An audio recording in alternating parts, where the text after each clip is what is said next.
All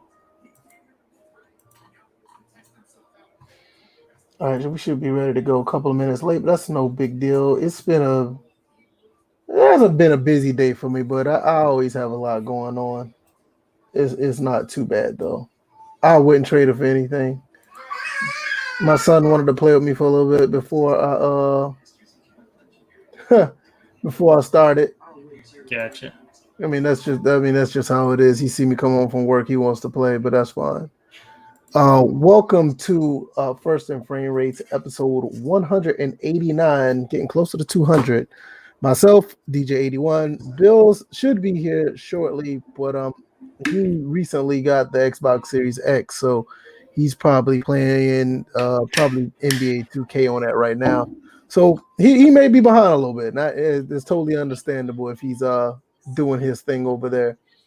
So other than that, where the show continues to go, we're going to talk about next gen. We're going to talk about our plans as far as me and DJ, what we're going to do as far as next gen goes. And I know Bills is probably going to give us his 2 cents about his experience with it today, because he just recently got the console. He's just coming in right now, so we'll get him in a second. Yeah, I was about to say, because I just hit him up on Facebook Right. Messenger. Right, so we're going to talk about that. Also, we're going to talk about the NBA. They made a decision to start on December 22nd, so that's going to be cool. And we're going to talk about just basics, talk about the NFL season. So far, it's pretty much the middle of the season. Talk about some teams who surprised us, some teams who did the status quo, and some teams that look like they can just go ahead and mail it in and possibly tank, or just don't worry about going any further than where they are. Like the whole NFC East. So if you guys don't mind, you can hit that like button. We really appreciate it. This channel as a whole is evolving, and I'm gonna make a video about that. I mean, because this is the podcast part of the channel, so of the week or the day. So we can't really. I don't really want to talk about the channel as a whole, but I am proud of a lot of people who are wanting to see more things on the channel, and I may make a video about that down the road. But shout out to everybody who's helping the channel grow. Shout out to everybody who's making the podcast grow. I've seen some more people on Google and Spotify, mostly actually tuning in and downloading the podcast. That is great. It's good to see. And if you guys don't mind, just check out the Patreon, just see if it's something that you like. That's great. If not, it's cool either way. And we also have merchandise also as well on the Teespring website. You can check out that link as well. So if you guys don't mind, don't have to worry about necessarily buying anything, but if you do, it helps all the same. So it's totally optional. So like I said, next gen NBA, and we're going to talk about a little bit of NFL. So we're just going to start off with the intros. DJ, how are you today? I am doing just fine. I've just been relaxing for most of the day. The weekend was, pretty chill. Watched some football both Saturday and Sunday. And I'm just ready to hear Bill's take on this next gen console, because he's the one that got the console, so he's got a story on so that'll be good to hear about that. So that's great. What about you, Bills? How have you been so far? I've been busy, man. Today was a culmination of a shitty last few weeks, man. But I'm happy I got the console, and I went through hell and back to get it, but I got it. So, right. Yeah, we'll talk about that in a little bit. But yeah, I've been good, man. Cool. Yeah, as for me, I've been doing okay, man. I've just been just getting things together. I'm actually taking steps for things as far as this channel, the podcast, and next year. Usually around November is the time I start to wind down and start to get next year up and running, because I want to be prepared. I don't want to wait to the last, let's see, 2-3 weeks to say, oh my God, what I'm going to do for next year. I kind of get prepared for that, because I always try to start the new year on the right foot. But outside of that, I'm just getting prepared for Thanksgiving, getting prepared for Christmas. Trying my best to get to a Georgia Southern football game by the end of the year. And other than that, everything's good. I just can't complain. Just been playing my racing games, playing a little other games here and there. Put some of my consoles on the wall up here. I mean, I don't know if you guys can see. Let me see if I can show it to you guys. So I put the consoles on the wall. There's a couple of them up there. So I'm planning on putting the other ones up there. So whenever I want to play, let me see. Whenever I want to play a console, I just pull it off the wall instead of them being all bundled up down here. So that's the move for me. So other than that, hey, I am good, and we can just get right into it. Shout out to everybody that is here already. Drip X, we're doing good. What's going on, Quaface? Tadao, it's good to see you, sir. I don't know if your schedule changed, but it's good to see you. I know you drive trucks throughout the night, so just be safe out there if you're doing that right now, and be careful. Hunter Iggy, I know you got a question. We're gonna get to that. And other than that, everything's good. All right, so let's just get into it. Next gen is here. The PlayStation is here in a couple of days, but right now we have the Xbox Series X and S, which is my preferred console so far going into this generation. I'm trying to get that one first. But Bill's have one right now, and he can give us his thoughts. He's had it for about, what, 12, 13 hours now? What are your thoughts about it? Give or take, yeah, it's about to be 12. Yeah, so what are your impressions? Well, first off, Status Franchise Sports, watch your mouth, all right? Watch your mouth. I did show up. All right, I did show up. All right. Shout out to Drip X. My day is going great. I hope yours is too. At least somebody's showing some respect in here. Yeah. So this is a bit of a long story. I'll try to make it as short as possible. Basically, when I was looking for an Xbox One originally, I missed the release day, so I didn't get the pre-order. I didn't get the pre-order. Timeline correct in my own head. I was like, fuck, I'm out right now and I'm not able to pre-order it. Everybody else was there in time and I wasn't. So I didn't get it. Then there was somebody that was selling it online. I kind of vetted him in a way with VF, I think I brought it up to you, but I brought it to DJ first. And I'm like, this dude's trying to sell me an Xbox Series X over Twitter. And, it seemed like it was on the up and up. He had a life situation that popped up, so I couldn't get it. So then, I was looking around for one and couldn't really find it. Then last night, I was ready for the release, and I had 3 in my cart last night, 3 different sites, didn't get any of them. So then I'm like, you know what, fuck it. I'm gonna go and I'm gonna camp out at this GameStop. I called every GameStop trying to figure out how many I had on hand aside from the ones that were pre-ordered. And I went to one that was in Walpole that wasn't too far from me. And I got there at 5. There were 3 dudes there. There were 2 that got there at like 2 a.m. And there was one that like literally got there at midnight that had been there. He was like knocked in his car when I showed up. And really, there's nothing else to tell besides that. I mean, we chilled and just waited for the fucking store to open about, I don't know, I guess 5 hours, and I ended up walking out with a console. I was 4th in line, so yeah, that's one thing. That's one thing that nobody really. That's one thing that nobody really talked about. That the Xbox Series and the S actually had a few stores that was actually going to be in stock. Everybody was so caught up on this online stuff, but nobody never talked about the Xbox Series in general at being in low stock. I'm not saying it was going to have a lot of stock, but it wasn't like a PS5 situation where they were literally going to have none in store. So that's one thing. If you really wanted to get one, that's one thing to look out for. Just go to a store and if you're early enough, you can probably get one, because pretty much every store was going to have at least. It was kind of like the PS3 thing. Like some stores were going to at least have between 4 and 10. You just had to go to them because Xbox never said they wasn't going to have any in the store. So you did a good the thing move was about that. Oh, I appreciate it. The thing about it is certain stores weren't going to have them like live. They were going to have them online, and I didn't want to wait because there were people selling them on eBay for decent prices. But then I'd have to wait till next week, and I really didn't feel like waiting till next week. Yeah, because Best Buy said they weren't. Yeah, and then Best Buy said they weren't going to have any live in most places, even though I guess a couple of people somehow got one. I don't fucking know how. Target had the in-store pickup, but you had to order it online. Right. But see, that's what I was saying. Yeah, that's what I was saying. The Xbox actually had them in store.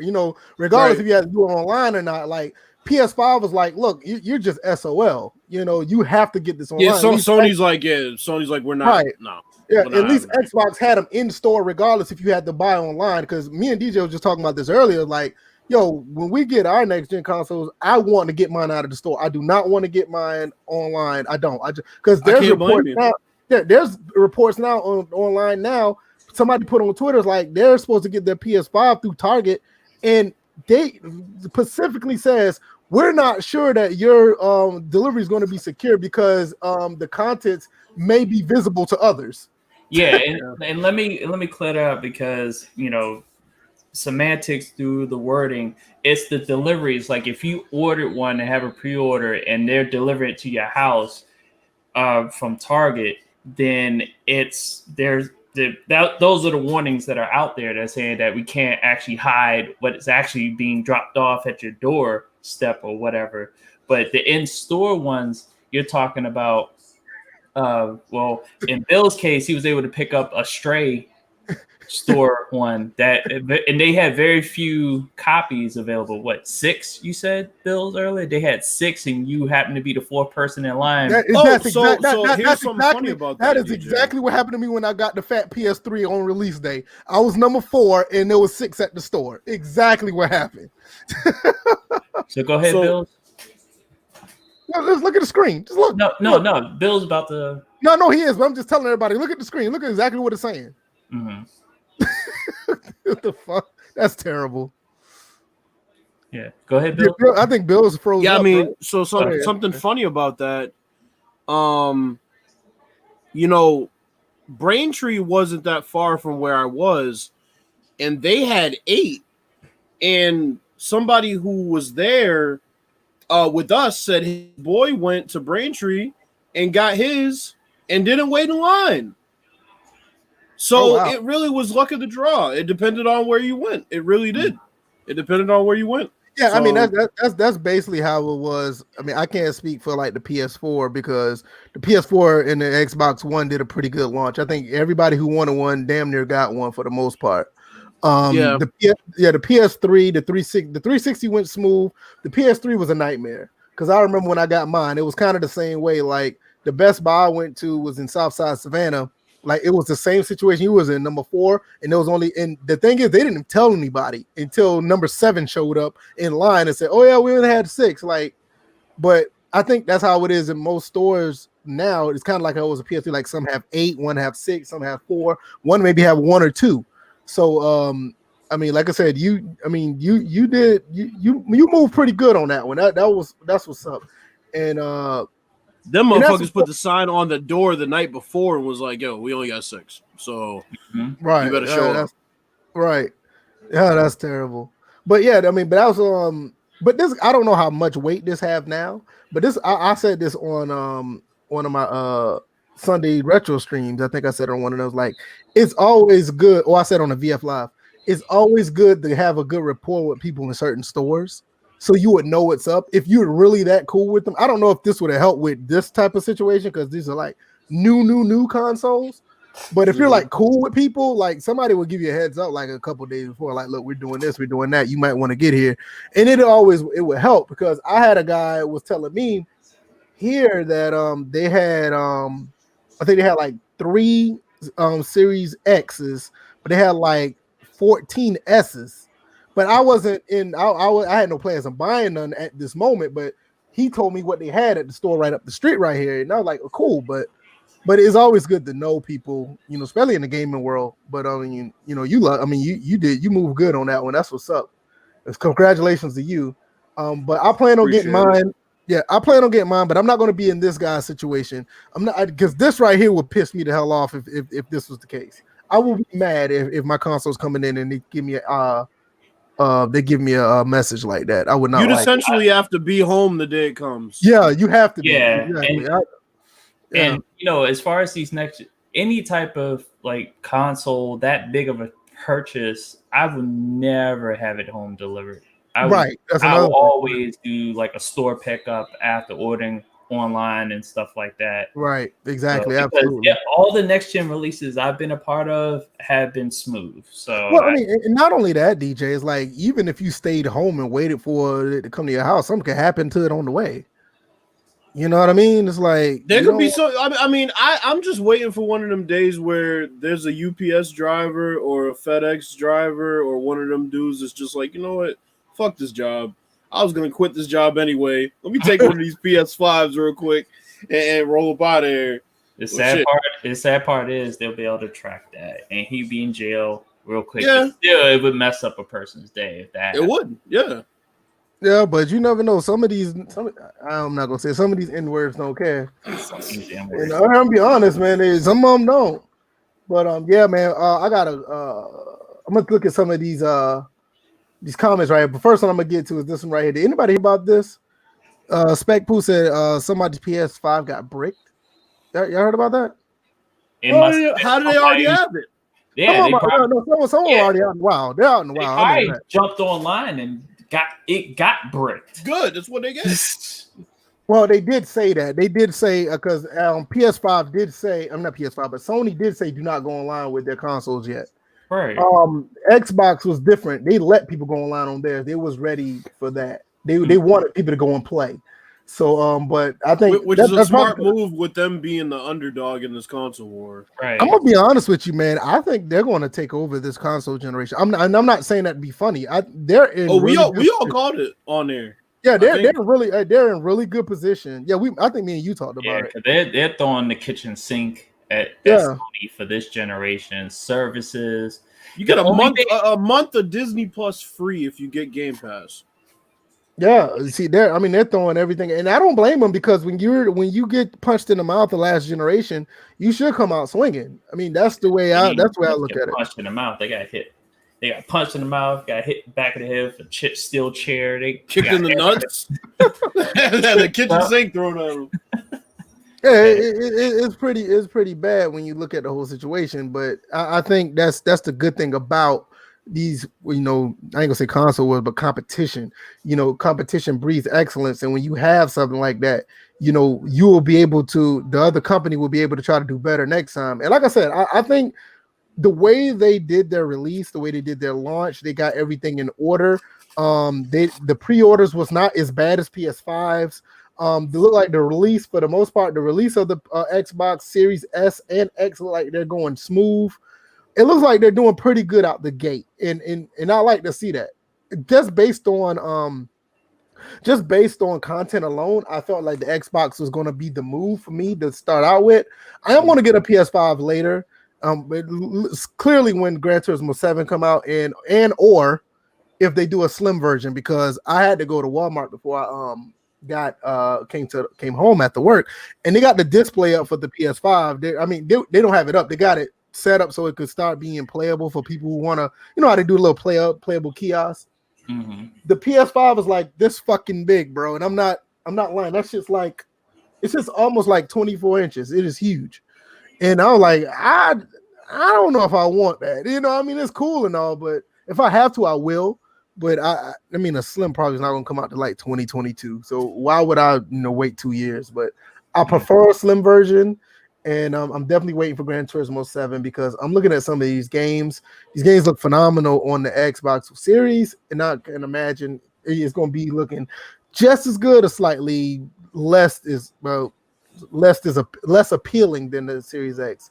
Speaking of that, I got a few people in the chat also asking, Bills, you would know this. Where is it? We don't have to worry about the footage, Mr. Ham. Bills have the console. He said, what are your thoughts? What are your thoughts on this NBA 2K21 footage that some of these cats have been posting? Well, Bills have hands-on experience with it. Let us know what you think about the game. Well, let me address that because that actually is a relevant question to what I was going to get into about 2K.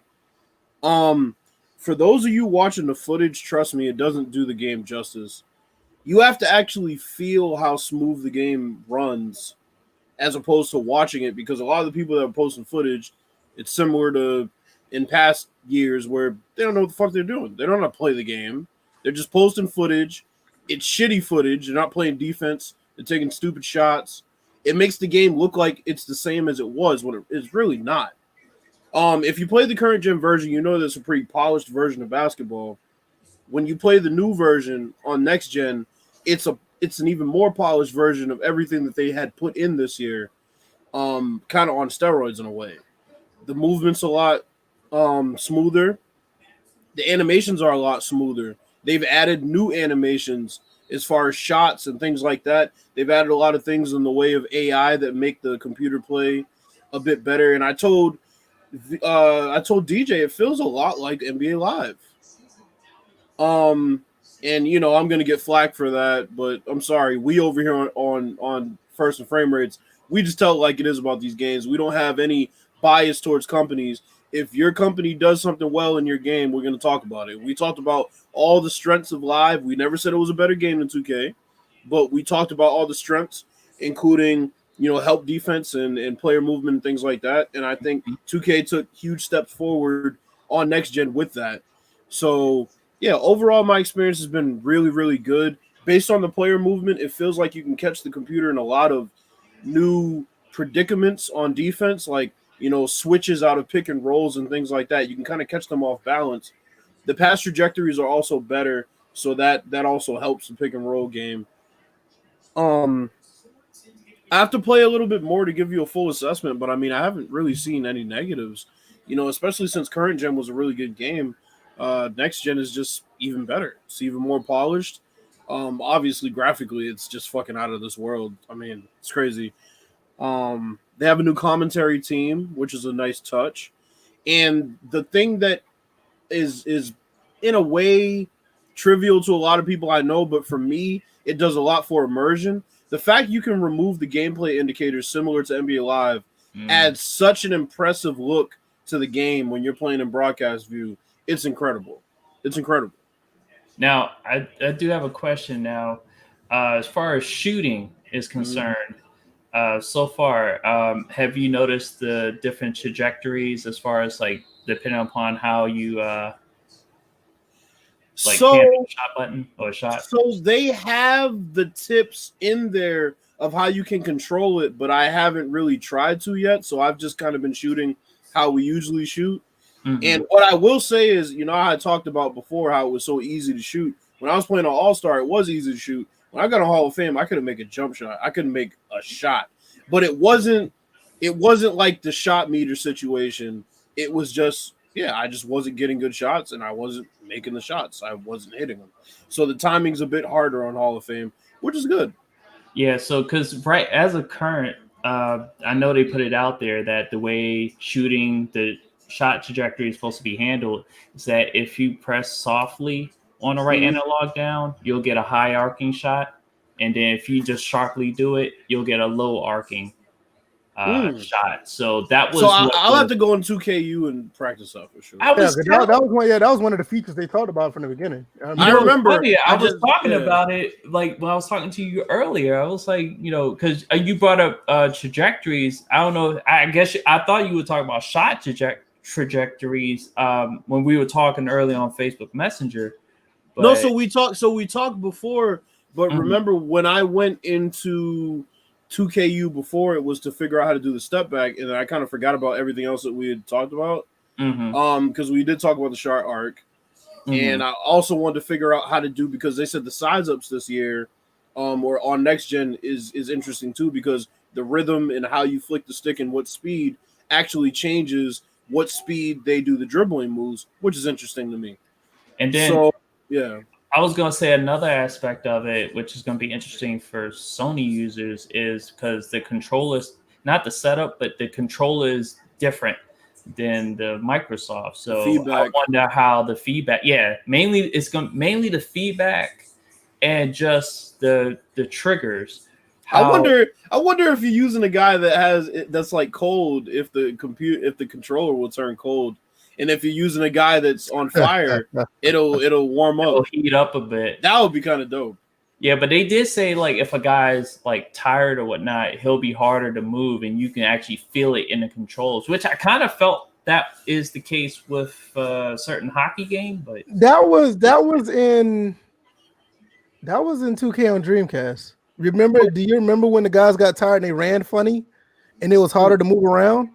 Well, I'm talking about is feeling it on the controller, not necessarily through their animations. I'm talking No, about yeah. feeling it through your controller. I Like, don't know. I don't know if they have like this like rumble or whatever that they'll do that with, but I know definitely like if you try to move them around, they will move slower. I do know that on NBA 2K on Dreamcast. I know that for a fact because I remember when if you don't sub somebody in, they'll run like they're a little slumpy and you couldn't move them as fast and they will move slower. I can't say that's the same with next generation now because it's totally different, but I know that's basically something that they put back in the game that hasn't been in since back then. no, that would be the same with next gen. You probably understand. I'm talking about how it feels on the controller, like when you're handling it. Like, how does it feel to you? I kind of see what you're saying. I kind of see what you're saying. You're talking about the controller aspect instead of just the reaction time. Yeah, instead of just reaction. Yeah, because like I said, with Dreamcast is reaction. Like you can like try to sprint with them, or you could even just try to move normal, like walking up the court, and it will literally like be slower.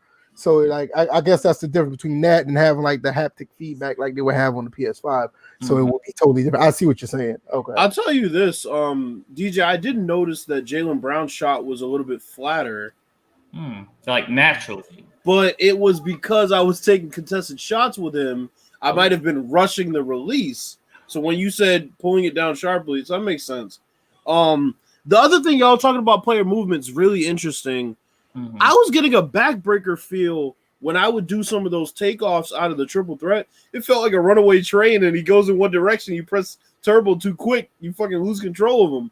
So the momentum is really – the momentum's real, man. It really is. And it feels so rewarding to be able to catch the computer in, a spot where you're getting them moving one way and boom, you go the other way. Because in past years, they'd kind of warp back into place. But now with the momentum – and the fact that positionally they're so much better on ball too, just naturally, everything feels more rewarding. Everything feels like you're working for it. And that's what's great about the game, honestly. I mean, 2K21 is amazing. I can't wait to play the other games on next gen. I plan on getting Watch Dogs Legion and Call of Duty. Even I feel like Call of Duty is not going to be that much different next gen. So. Now, there was another thing that you kind of showcased as far as the pictures on Twitter, the environment, like the lighting, the graphic. I know that was the first thing you brought up to me earlier. So tell the folks about you. So, like when you initially, like once you turned on the game, you initially booted it up. Just tell that part. So the lighting's been redone in a lot of the arenas. I mean. Part of it is the ray tracing, and the other part is them literally going and reworking the lighting. The player models, the level of detail in their facial expressions is just crazy, and it seems like they've been able to do a lot more work with the body types because you can see a lot of different body types compared to last gen. Jason Tatum's a bit skinnier now, as opposed to current gen. He looked a little thicker, a little bit bulkier because they didn't really have a way to I guess get those different body types in the game. But I posted a picture of Kawhi Leonard. His body type is very unique because he's like a built, he has the broad shoulders, right? Compared to other people who don't have broad shoulders like that. So his body type is different, and I was shocked to even see it make it into the game because they've kind of had the same body types for 90% of their players for a while now. Because I know you also, just to go back on the lighting, I know you went into Madison Square Garden. Yep. You went into the Staples Center, and then you said TD House, which is Boston Stadium. TD Garden. They fixed the damn court color, which I was happy about because that pale ass court that they put in there originally looked nothing like TD Garden, nothing like it.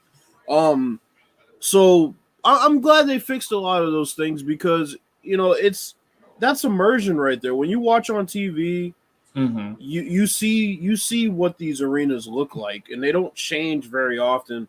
I mean, certain channels kind of have it seems like different lighting, and certain arenas have different lighting based on certain nights. It's kind of weird.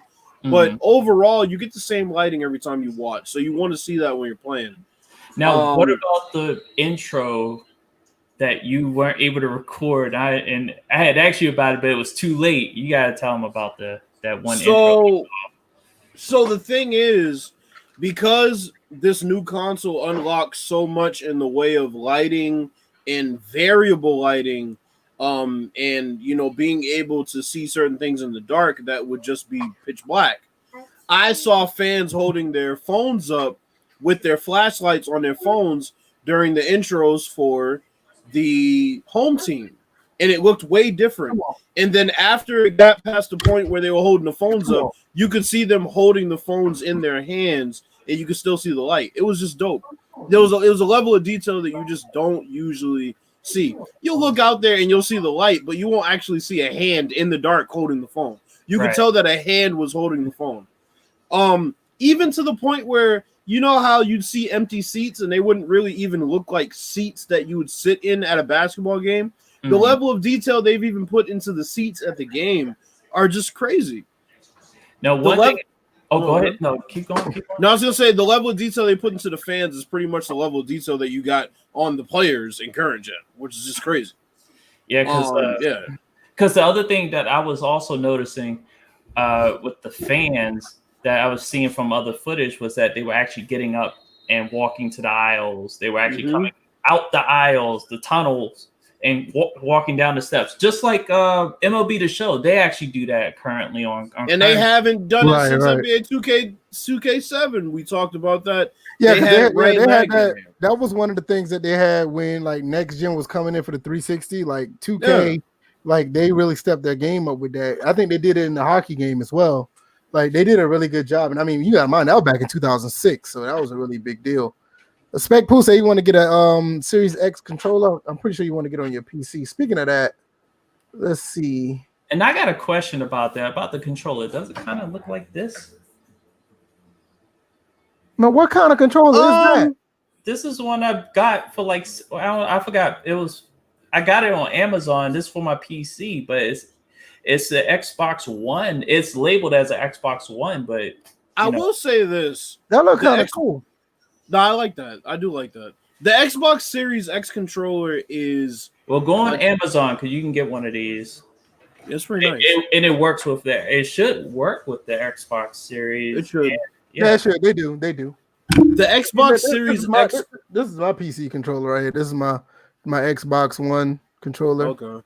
That's the one I use. Yeah, the Xbox Series X controller is slightly, and when I say slightly, I mean very slightly, smaller than the Xbox One X and Xbox One controller. And that's my Xbox One controller. Yeah, because the Xbox Series X controller for some reason just feels more comfortable. It's like in between the PS4 controller and the Xbox One X controller.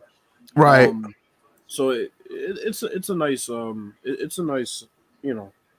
feel. What else? I think this is more. Go ahead, because I'm about to. This is a question that's pretty much for me and DJ. Pooh said, "You guys say get the Series X, but this is my question though: would you go for that or just stick with PC gaming?"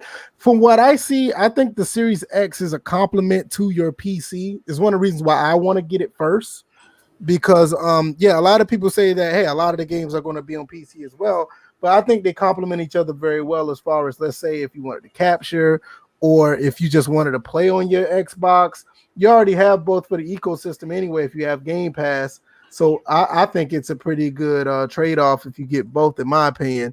I say get the Series S so that way you can save money.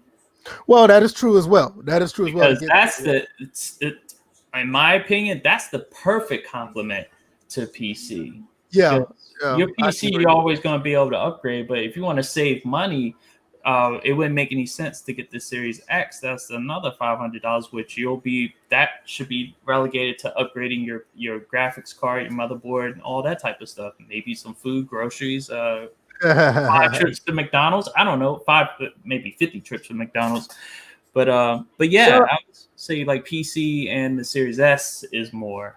Shout out to Kareem the Dream. He said Thursday can't get here fast enough. Been looking forward to this episode. Hey, when the PS5 comes out, we're going to talk about that as well. I don't think anybody here will have one, but we will, obviously we'll have our impressions on what we see. Because I think everybody here has been around gaming for so long. Yes, it'd be nice to have hands-on, but from the information that we get, I'm pretty sure, we'll be able to tell you our 2 cents about it. So also, since you're here, you can put in the comments what your thoughts about it, and we can share it on the screen as well. So thank you for coming through. I think you've been here before, but you don't see your name as much. Really appreciate you coming by. Now, there's a question Hunter Iggy had a while back when we first started the podcast. I know. I need to get. Yeah. This one right here? Yeah. So why don't 2K NBA de-age? Okay, make them look younger, basically. When they were younger in the NBA 2003. You know what? 2K. They do. I can't say, for instance, because I don't look at the historic rosters too much, but I know there's been times. I can't say for this one. I know there's been a couple of 2Ks where they haven't, but I don't know. No, they did. No, they did. Okay, they did. They did this year. Yeah, I looked through to see. Oh, I was gonna say I looked through to see the scans to see if they fixed any of them. They seem to cleaned up some of them, but I saw this really spooky ass picture of Scottie Pippen that kind of. Oh my god, he looked like current. He like current Scottie Pippen. He thought he like current Scottie Pippen back in the day. He looked like Scottie Pippen got smacked by Charles Oakley. No, he don't look like that one. He like Scottie Pippen. He just face scanned him and put him in the game.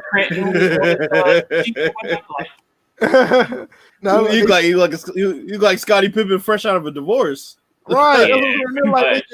They just straight scanned him yesterday and put him in the game. He looks every bit of 50 plus right now. Goddamn bitch took it all. Now Jason Kidd, they don't have a young version of him in the game. I don't know why.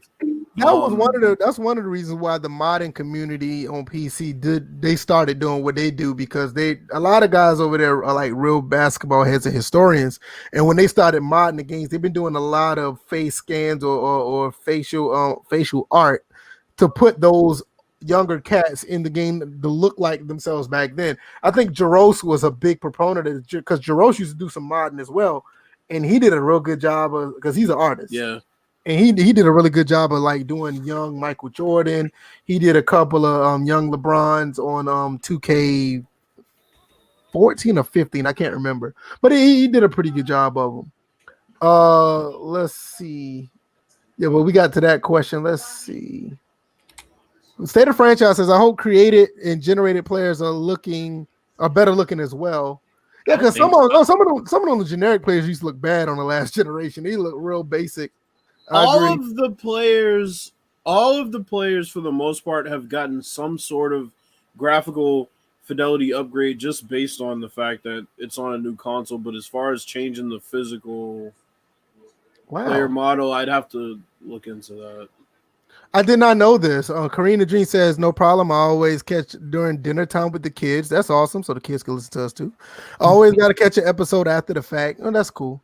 Been listening for over a year now. We did not know that. See, we have a lot of quiet listeners here. You don't have to always put something in the comment section.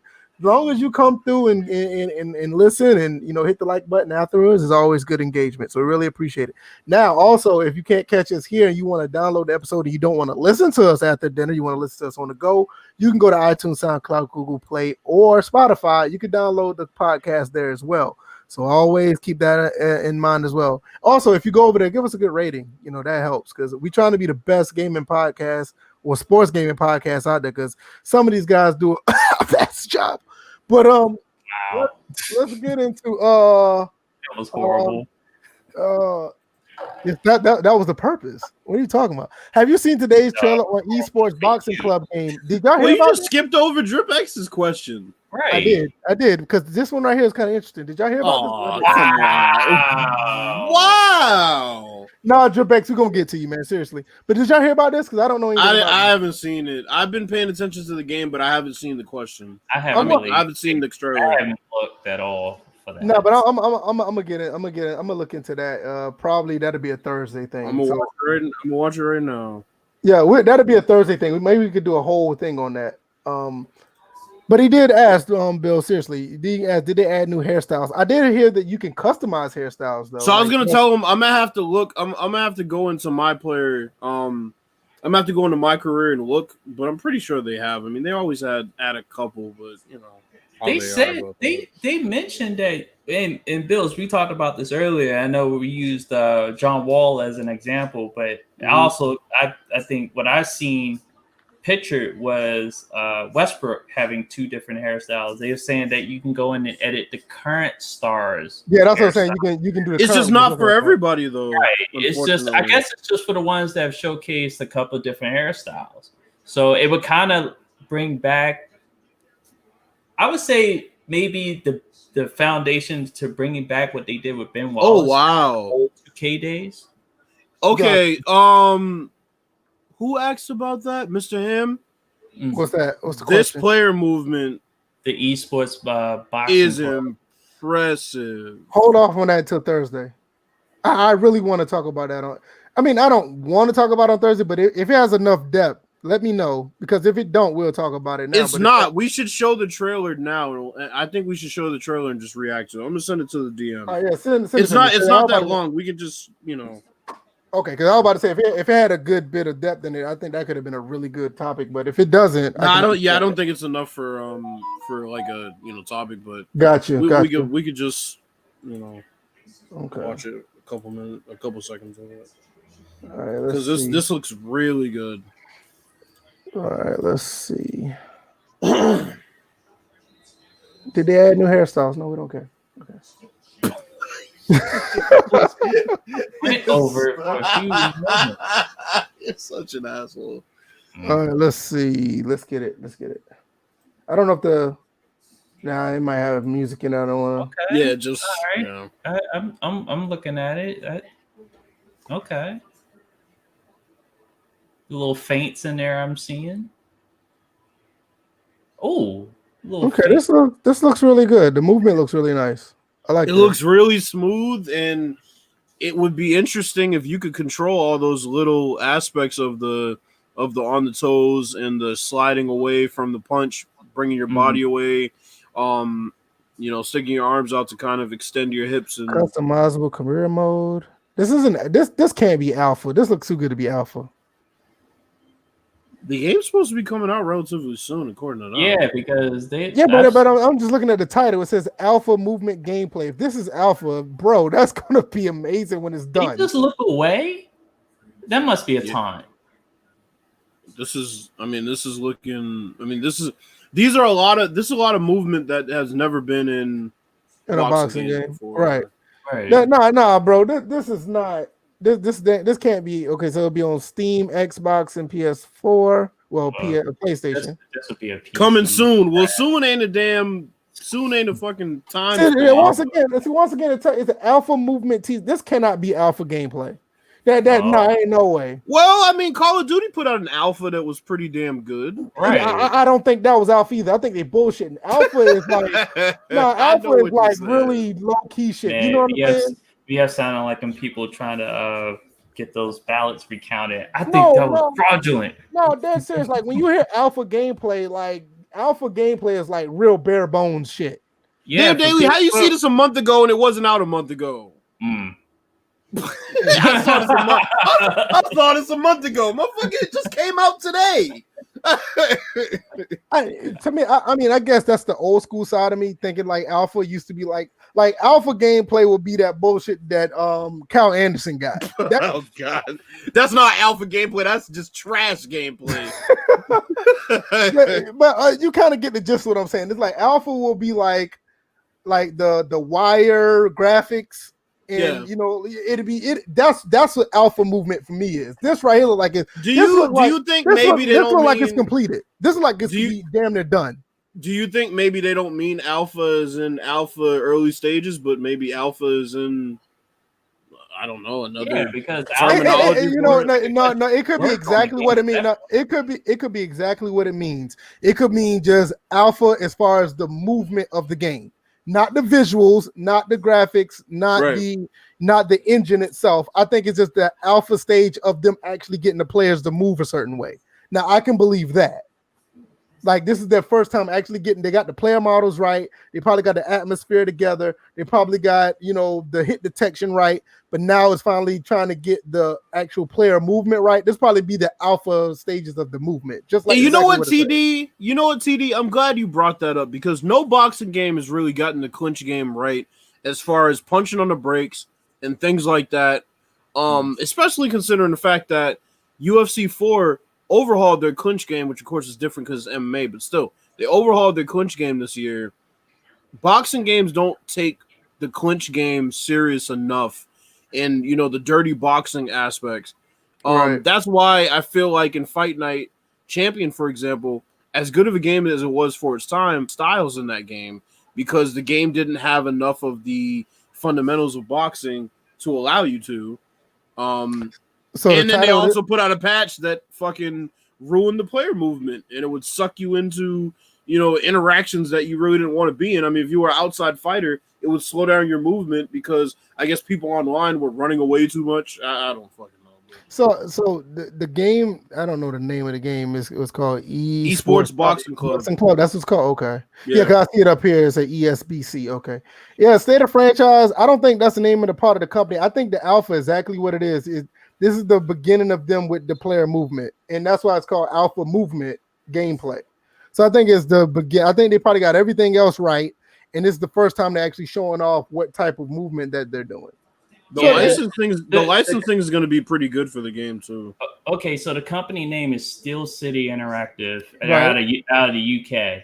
That's probably why this game is where it is, as far as movements, because there's something about when the Europeans get a hold of the game that makes it even more interesting. And boxing is really deep over there, so they definitely want to make sure they get this right. Apparently, they're gonna have Joe Frazier in the game. That's a big time license to get. That's pretty neat. This looks pretty good. I like what I see here. Do they say anything about a release date? I'm doubted because they're doing that. This is Alpha Somebody Movement. said it comes out on PC in December and then a couple months later and on consoles. So I guess we'll just have to wait and see. Really? I'm dropping the link to their Twitter, so you guys can go over there. Okay. That's it. I can't get over how garbage that Scottie Pippen looks. Oh my god. That was the last thing I looked at on Twitter. So when I went back on Twitter, that's what I saw. Let me go to their website. I'm doing a little bit of research, so their main website pretty much is okay. The Phoenix Suns are trying to get Chris Paul. That motherfucker's going from one rebuilding situation to another rebuilding situation. All right, let's work on this real quick. All right. Yep. You say hi and you say bye. Oh, a cat. No. That Untime Her. That's a friend of mine from high school. You got to be kidding me. I am serious. Yeah, Untime Her. I am serious. You need to give me a heads up. You need to get. No. Let me tell you the reason why. That was high. No, the reason why I said that was high. And I'm gonna tell you why. If y'all know, because if y'all guys have y'all made a video, go ahead, VF. Hater Franchise could tell you. Anybody else who've made videos on this platform lately, you get these bullshit ass people with these. Well, I'm here to tell you that. No, but I'm telling you, no. I didn't know she was gonna say just come in and say hi. I'm being serious. If I have to block, I have to block them all the time once I do a live stream. Yeah, but be quiet, DJ. Let me tell you, you get these people, these bots come in and say, "Hi, I want your phone number. Hi, I want to show you my tits. Hi, tell me if I'm right." Well, wait. Why? Okay, to be fair. Why didn't you wait for her to say the second part that you used? You did it like automatically. I'll respond to her too. No. I'm telling you, it happens all the time. Yeah, we're also online too, and you gotta you giving other people more of a chance to say something before you timed them out. You automatically did it. No. That's an actual friend of mine from high school. So I'm just like, that's all I gotta say right there. I was saying that. State of franchise, no. You get these. But I'm telling you, you listen to me. That's a friend of mine from high school. And I was trying to tell you that, but you want to. I understand the online aspect of it, but I'm telling you that's a friend of mine. That's fine. And I'm going to tell you right now, Miss Cat, I do apologize. I do. But I want you to understand that also you have people that are the same sex as you. That. No, be quiet, dear. I'm talking to Miss Cat. I'm telling you, you have these other people that come through these videos, and as soon as you upload them, they put these heart emojis, they put these heart eye emojis, and they're trying to, they're sex bots, and they come to your channel and they flood. I'm dead serious. They flood. You're digging a big hole. No, I'm not. I'm being honest. But VF, this is all I'm saying. You could have waited until she said the second part that you brought up. Hey, right. I understand that. I understand that. I understand that, and I apologize, and I do not, and I do apologize, but I'm just letting you know that every video that I put up, I get a notification on my phone. Your paranoia got to you on this. No, I'm not. No. I'm not. No. Okay, I'm not paranoid because I see it on a daily basis. DJ.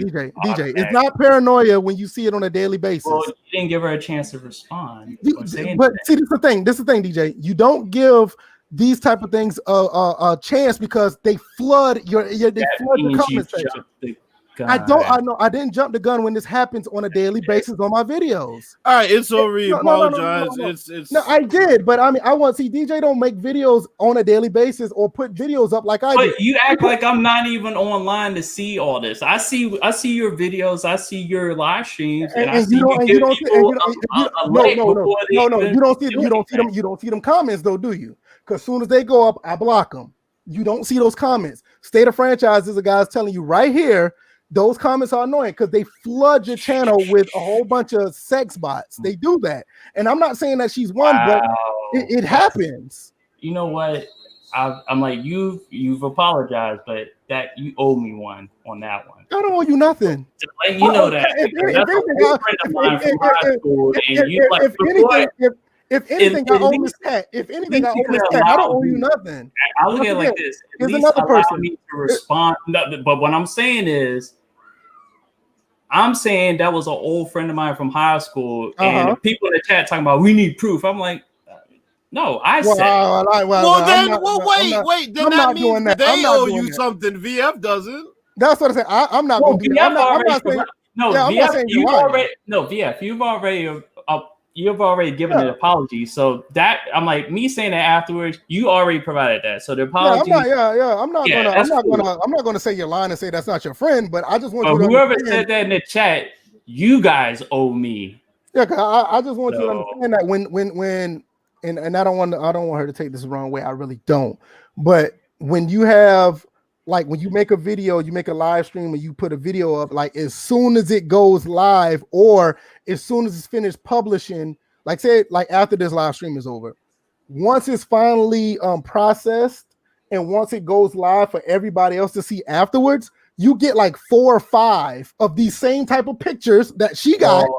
They have all this other, and they'll say hi, and then they'll have like these heart emojis, and they'll tell you they want your phone number. They say all this. It'd be like 5 or 6 at a time, and I'm like, look, I'm not trying to jump the gun when I see that every time I upload. I'm not saying that that I didn't know that was your friend. I didn't know who that was. I get that. That's something. But now my problem is with people in the chat, and now Mr. Ham, he already apologized, so that's cool. But the other you guys, you got the rest of you guys. Dale, wait a minute. Whoa. Dale, you said He-Man Women's Hater Club. I'm sorry. If Rihanna came in here, I'd block her ass. Now you're going to get mad at that, ain't you? Now you're going to get mad because he has this obsession with Rihanna. All right. I'll block her ass in a second. Riri, bad girl, Riri, whatever the fuck her name is. Hey, G-Rob asks if she's still here. She's probably not. She probably did. Like, yo, fuck these niggas. Yo, Yo, DJ, don't ever bring me around these whole ass niggas no more. Right, just like fuck you. I'm trying to come here and support this podcast. Yeah, I'm trying to support Yeah, this shit. because that's what she was doing. I'm Now, trying to support this shit. And if you're full of bullshit, fuck that nigga. I'm out of here. Yo, VF hit her with the Pelican Man treatment. He said, "Oh, here this bullshit go again." As soon as you pause, I'm like, "Wait, what is he talking about?" And I was like, "Oh shit, he's going to block her," because I didn't see the comment. I was on my phone, and I looked up. It was funny because she said hi, and I was in the middle of responding to her, and then VF was like, "Boom!" I was just like, "What the?" Like, hey, listen. It's like no questions, not even. You guys know who she is? I'm like, none of that. Okay, so I'm gonna be honest with you. I'm not based on everything that I've seen. Based on everything I've seen in the comment section of them, because that's what they'll do. They'll say hi, and then they'll start putting these heart emojis and asking for your number and who you with. They start doing that shit. I'm telling you, they do it. They do it all the time when you put up a video. And I did not know that was your friend, but I saw the same type of pattern that I see with all these bots every time I put up a video. That it had nothing to do with like I don't want a woman here. It's just that I see those bots all the time. No, G-Rob, she ain't coming back. No, I don't blame. I don't blame her either. I don't blame her. I'm gonna be honest. I don't. I do not blame her if she don't come back. I do apologize, but Dale Daly, wait, what am I respecting? What am I respecting? This is a woman that up until about 3 years ago had the body of a prepubescent 12-year-old, and then she went and gained about 20 pounds and had a couple of things worked on, and now all of a sudden everybody's like, "Oh my God, Rihanna, get the fuck out of here!" You show some respect. Now look, one of your obsessions. If Serena Williams comes in here, I'll show some respect. But that shit ain't happening. And then what did Miss Sam say? She might fall in love with you. Dripbacks is another example. He gets them on the chat and the PlayStation. They have it all the time. But you guys don't encourage this. The people in the chat, you guys owe me an apology. I was as an actual friend of mine from high school. So y'all need to chill. Like seriously, y'all need to chill. You know what? I'm not trying to tell her what to say or not to say. It would have probably been better off she would have said hi, DJ. Well, she said, "Hey," and I was about to respond. So I'm like, but like I said, your end is done. You've apologized. And all I'm asking for the people in the chat, y'all need to chill. That's an actual friend of mine. And I'm gonna say that's the only reason why I did that, because they are. I'm telling you, they're out and about. Trust me. Soon as this goes up, once we finish going live, and once I finish this whole podcast stop processing, I'm gonna get like 4 or 5 of them on the chat, and I have to go through my phone. It's either I have to go through my phone before I go to sleep tonight, or I'll wake up in the morning and I'm like, oh man, I got some comments. Like people were really watching the podcast. I have to be like, it be them damn bots, and I have to erase them. Yo, so G-Rob, we got to start calling VF Theo Ratliff. With the Theo Ratliff block, get your ass out of here. Yeah, I appreciate that, Dripbacks. Hey man, speaking of the NBA, man, NBA starting on December 22nd. What y'all thoughts? Right around the corner, the NBA is starting again. They are definitely microwaving this offseason. They are definitely trying to push this through to make everything work up until they start December 22nd. They literally are separating each aspect of it. Like the draft, the draft is on the 18th, which is in the next 8 days, which is pretty much next week or a little bit beyond next week. Then you're talking about, the NBA draft, then the free agency begins, and then 2 days later, the signings become official, and then after that, it's training camp, which is another week later, and then that goes on for a few weeks, and then bam, start of the season. So I'm okay with it, honestly. I don't have a problem with it. Bills, what are your thoughts? They're doing by the way, they're doing a 72 game season as well. I mean, I don't know. It's a bit unfair to the teams that played late into the playoffs. I don't know. Yeah, it's kind of unfair to the people who's in play because it's like a straight up turnaround. It is, Yeah, because I mean, the playoffs ended the beginning of October. I think the final. Yeah, I think the finals was over. I think the finals. Yeah, finals were the beginning of October. Yeah, the finals over at the beginning of October. Yeah, So realistically, they have a month off because they're going back to camp soon. yeah. Mind you, the other issue is you're starting the season on December 22nd. These players are going to be drafted to your team a month prior. Not even a month prior. I don't necessarily. I will say, as far as that goes, I don't necessarily have a problem with that, but I do have a problem with the players who did just come off the playoffs. I do have, but as far as the drafting and signing, I mean, I don't necessarily have a problem with that aspect. It's not it's not the signing thing, but I mean, if you're drafting a guy number 1 and he comes in and can't really acclimate himself because he only had 3 weeks to get acclimated, I mean, that's kind of a wasted season. It's going to at least be a wasted couple months. Yeah. I mean, because here's the thing. I'm hearing that Golden State's going to trade out of the second pick. Yeah, I heard about that. Yeah. And everybody's saying LaMelo Ball is like the consensus first pick. Wherever he goes, it's going to be must-see TV because I think it's going to be a dumpster fire. Especially with no time to prepare. So, I don't know. It's just going to be interesting, man. I think what they're trying to do, they're trying to get the actual season back on track as far as scheduling. I don't have a problem. I get it. I think a lot of players are going to be okay with it overall. It does kind of suck for the people who just got off the play, especially the ones who just got finished with the finals. It's going to be a little tough on them. Maybe people who's in the conference finals, it may be a little rough on them as well. But I think Daniel Daly and TD put it on and said it right on the money. He said, must be the money. And he said, yes, it has a lot to do with the money. The TV does. And I think that has a lot to do with it.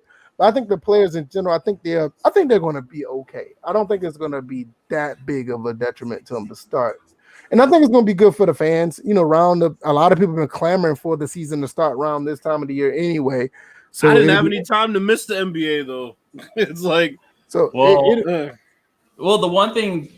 another reason why they're getting started like that so soon is that they have these contracts in place, and that too. They have obligations to live up to. I'm like, it's unfortunate.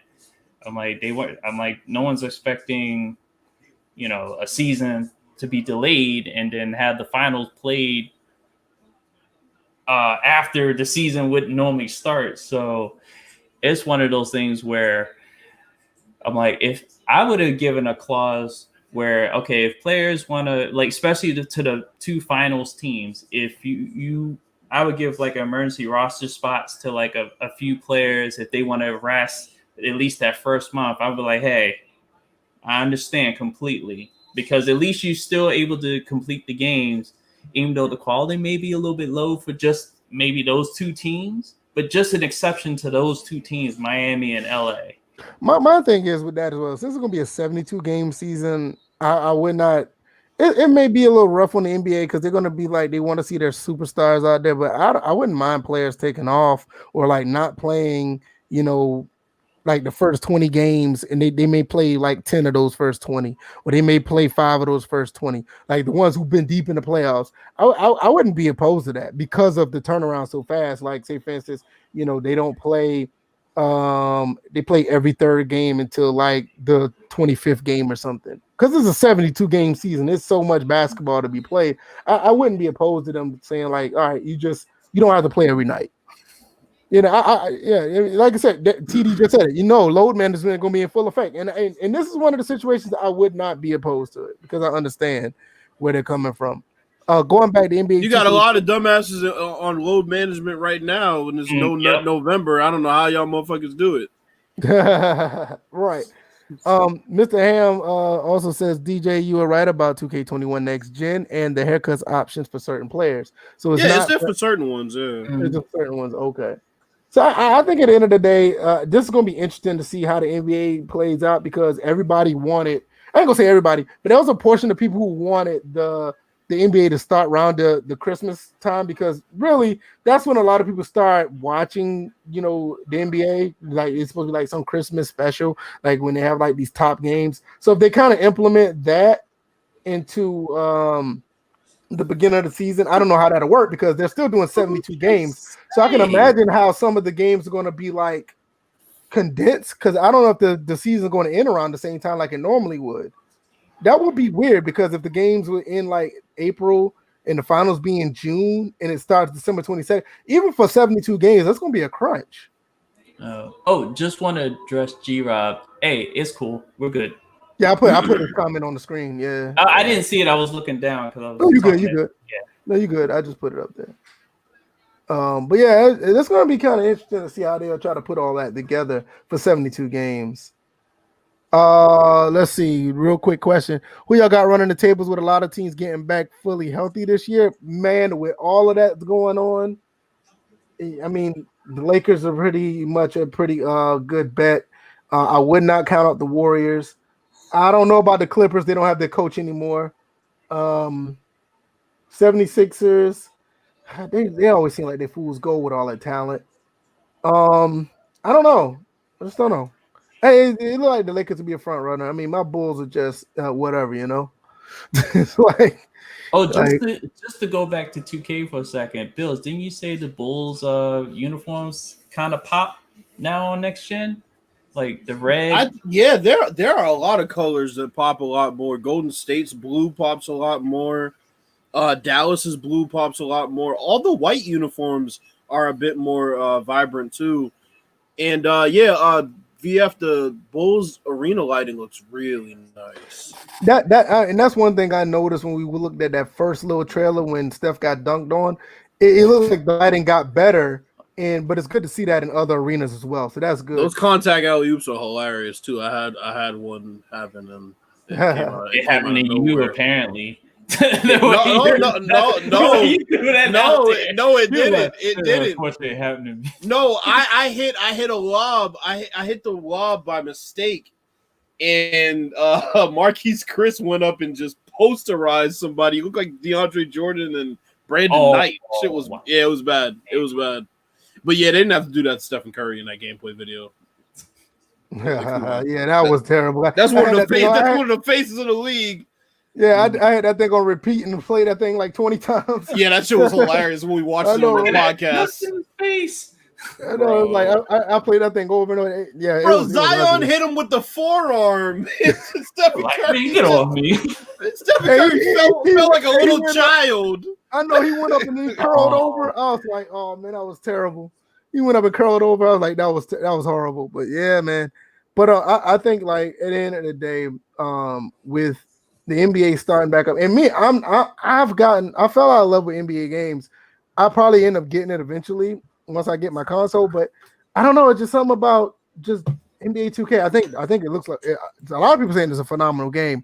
But I just haven't been interested in playing a basketball game. I don't know what it takes. Something have to take me to get back into it because I'll play the college basketball games. I'm still playing those, but the NBA 2K, I mean, I got NBA 2K20. I haven't played that as much, and I had no desire to buy 2K21. And even with 2K20, I bought that game when it was like $15. It was on cheap for Steam.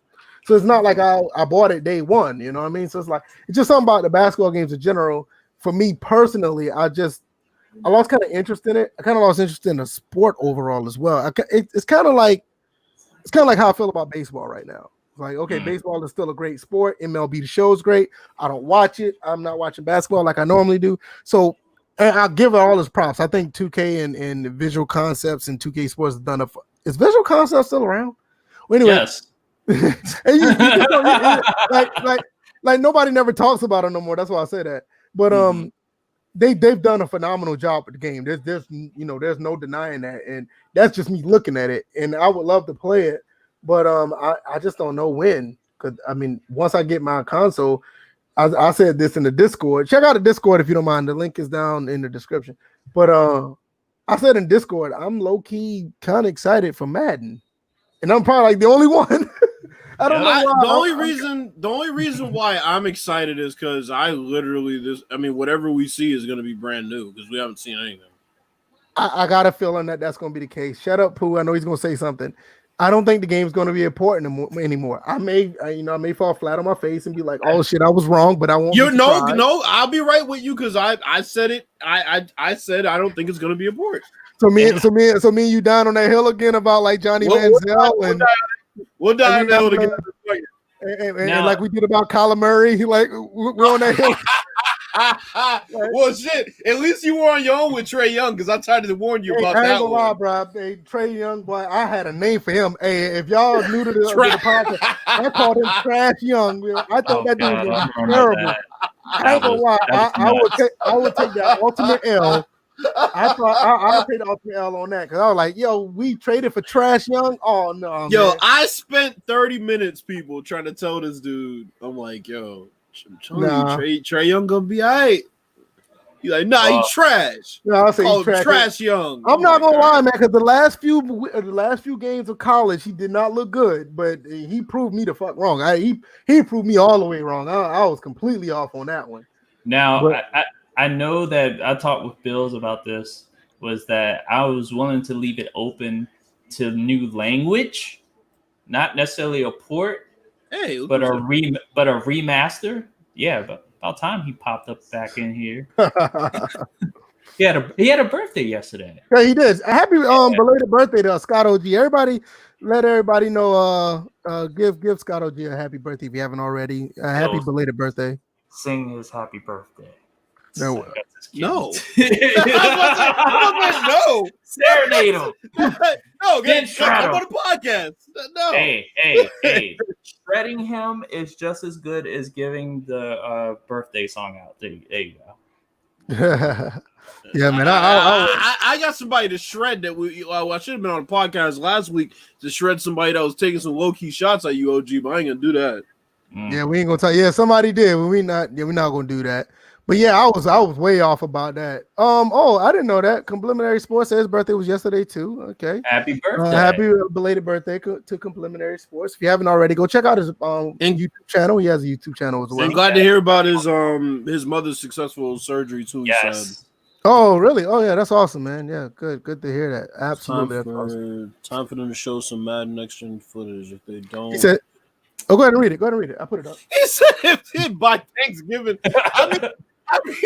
I mean that is true. What do we have? 3 weeks? PR wise, they're already behind. The game comes out December 4th, I think.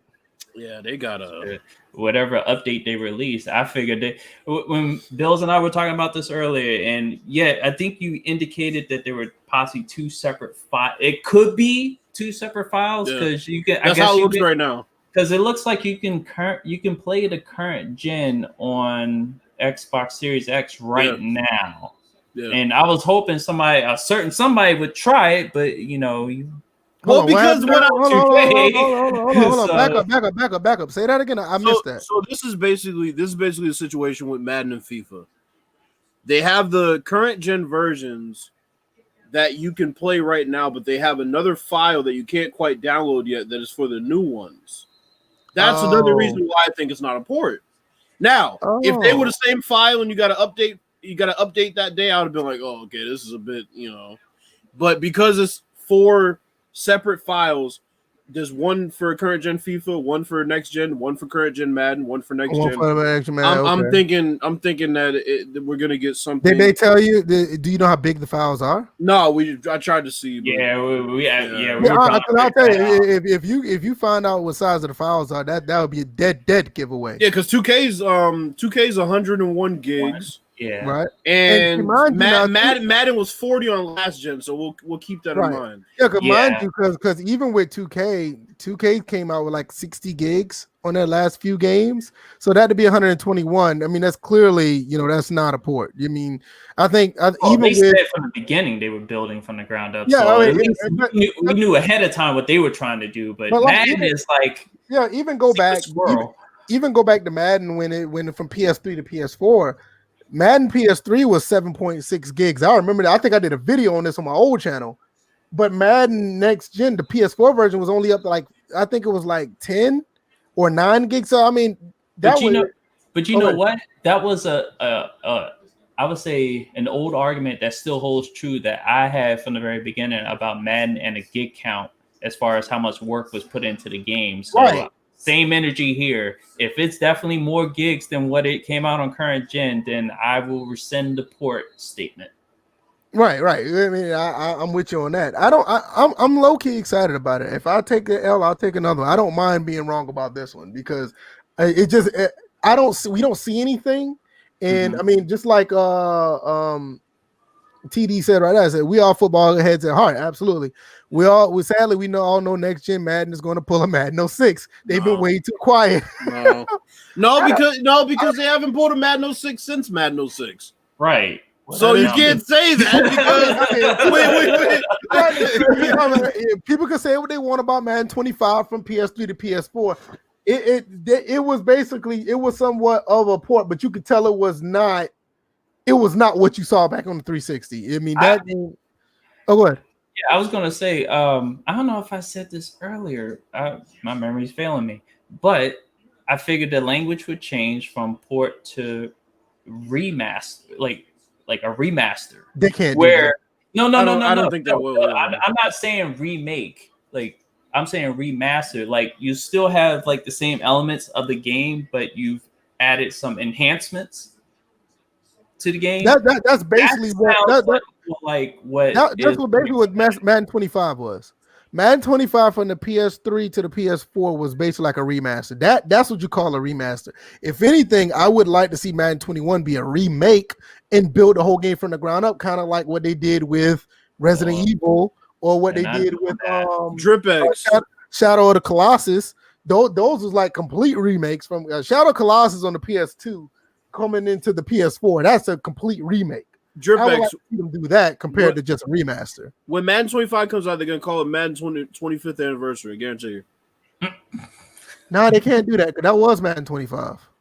Madden 25 was. Did they call it? No, it wasn't called the 25th anniversary. Oh, that was actually the 25th anniversary. It was the actual 25th anniversary of the first. Then they'll have to call it Madden 2025. Yeah, because Madden 89 that was the first Madden. Was John Madden Football was in 89, and if you add 25 to that, that's 2014. So, so maybe they'll take that year to rebrand. You think? Maybe.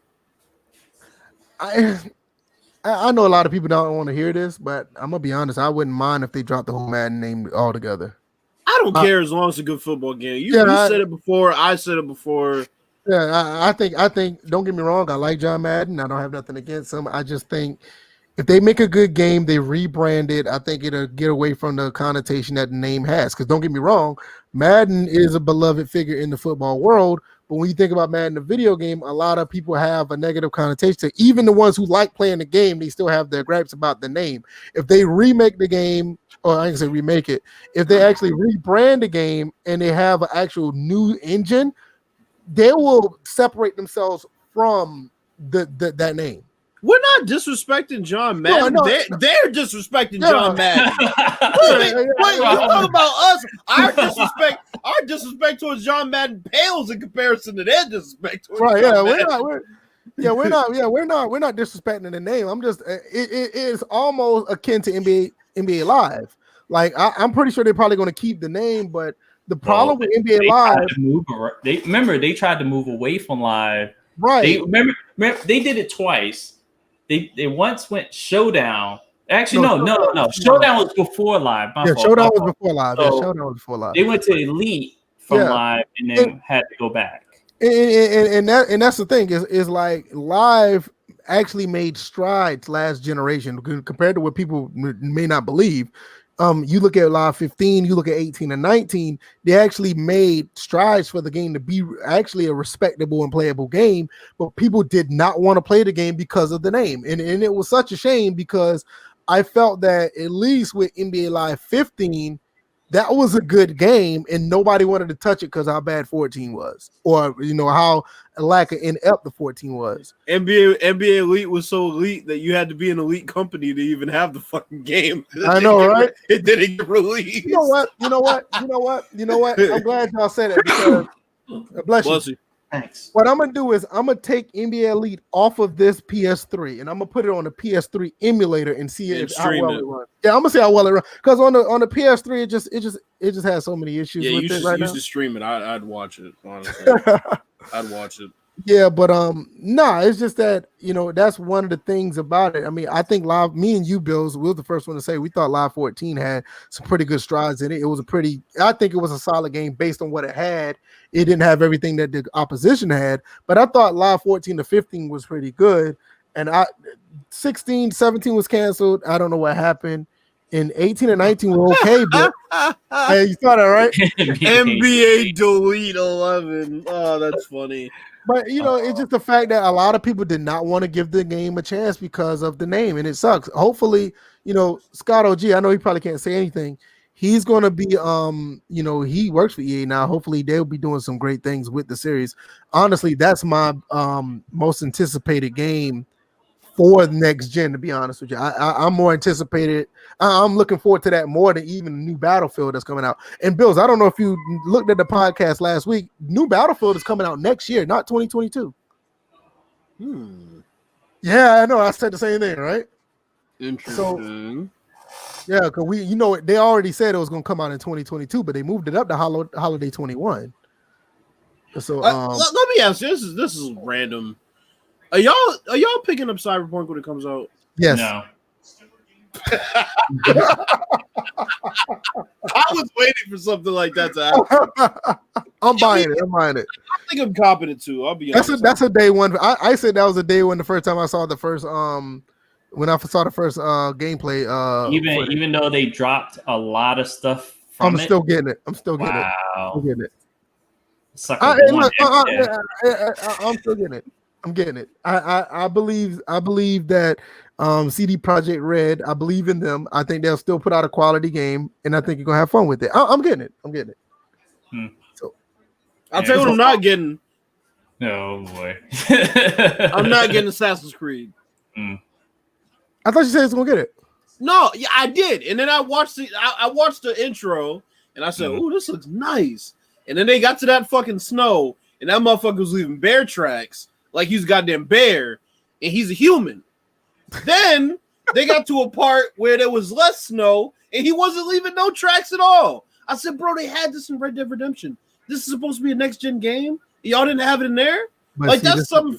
That's crazy right there. You said Red Dead Redemption. That's a totally different level of graphics right there. Yeah, but I mean, this supposed to be a next gen title, though. But bro. you're talking about it was made for current gen. Well, don't say it's optimized. Don't say it's optimized. Well, that's what they're doing. This is one of the reasons why. There's one reason why I held off to get I didn't want to get one right away, because I feel like a lot of these games, at least for the first year or so, they're gonna be on the console that I have now, or they're just not going to hold the power to what these consoles can do. But I'm still standing by it. I'm not going to go 100% all in on Madden yet, but I think Madden's going to be a different experience, and it comes out around the time of my birthday. I plan on getting the Series X, and I'm going to play Madden. So I was going to wait until further down the road, because I was going to just build another PC. But no, I'm going to I'm going to get it. I'm going to get it. I'm going to get. Worst case scenario, I'll be representing, I guess, the podcast if you end up not getting it. Listen to this. Who's surprised at this right here? Who's surprised at that? Right. New logo, same shit. I'd pirate that Assassin's Creed. No shit.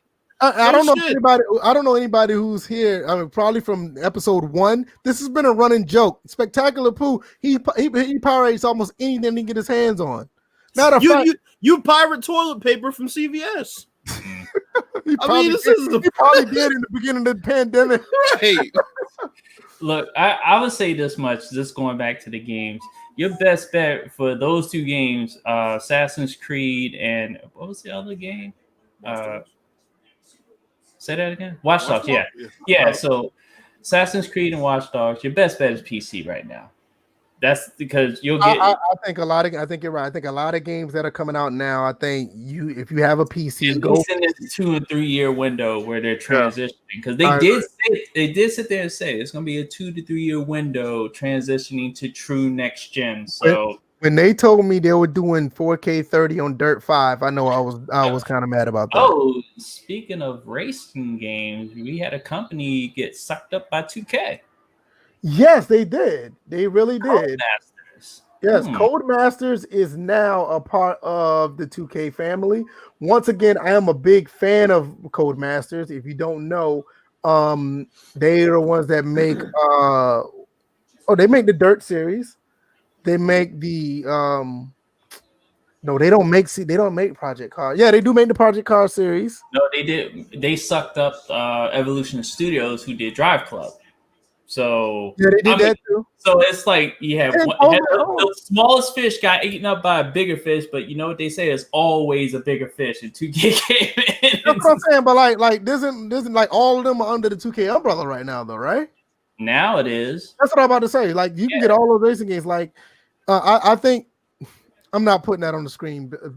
I'm not putting that on the screen, Pooh. I'm not doing it. Did you say Pooh or Boo? No, Pooh. I'm not putting that on the screen. That's not going on the screen, sir. You know what? You know what? It's gone from like extremes today. Yeah, I had a feeling that this show was gonna. Yeah, that went way left. I'm not doing it.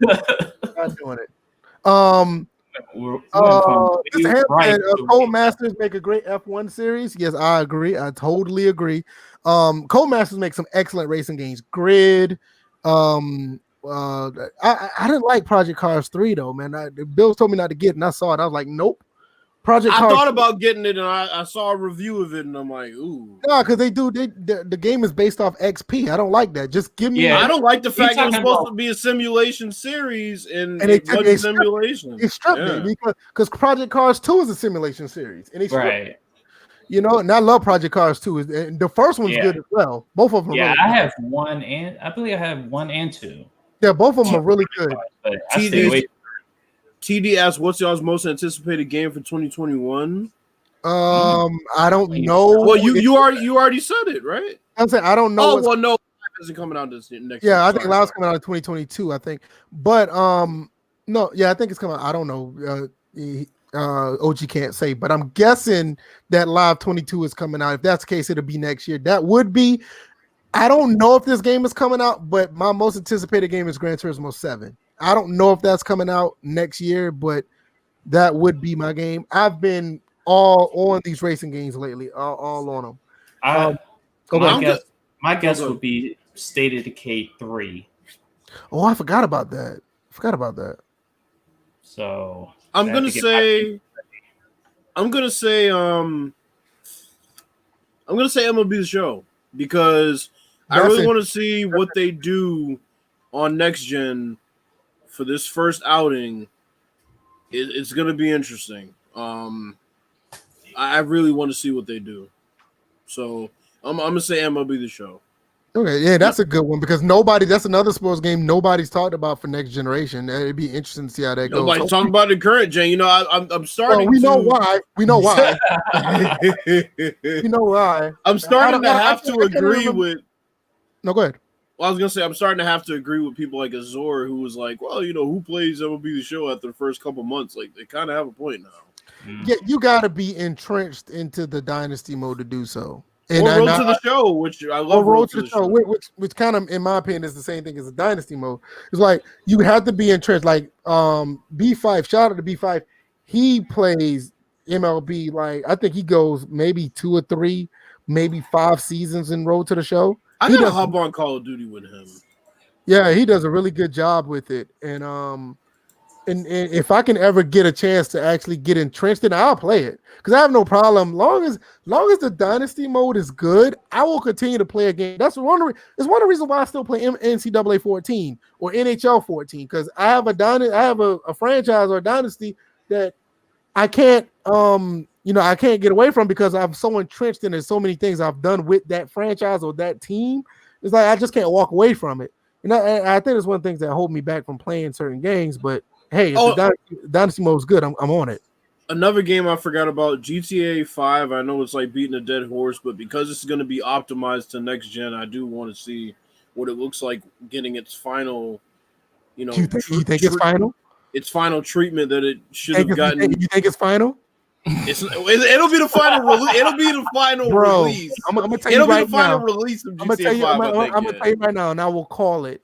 If they continue to put money into that game, if these gamers continue to put money on that online aspect, that game will come out for the Series X Pro, and it'll come out for the PS5 Pro as an upgrade, and then it'll probably come out for the PlayStation 6 and the Xbox continuous Series XXX, whatever they call the next one.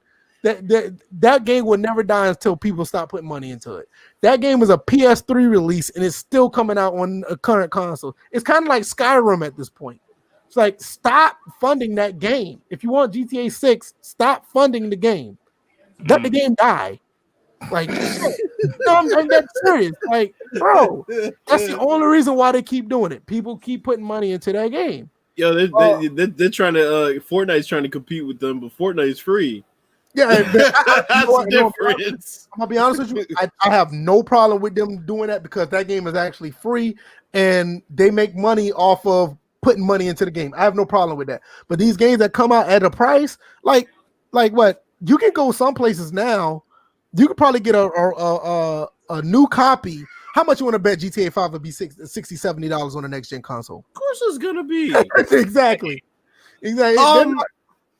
Hold on. Daniel Daly said GT7 is first half 21 release. Okay, that game need to come out with a bundle for the PS5. I will pick up a PS5 is in a bundle. Absolutely. So, Antonio Wilson also asked, are you sure NBA Live 22 is coming via? Yes, it is coming, but I don't know if it's going to be on 22. It may be 23, but I know it's a new NBA Live is coming. We do know that. Who's asking for Max Payne? I want a new Mafia. Yes. I'll be honest. I want a new Mafia. I want Max Payne. I want Max Payne 4 before Mafia. I can't lie. At this point, I've never played Max Payne, so I can't. Whoa! What? I never played Max Payne before.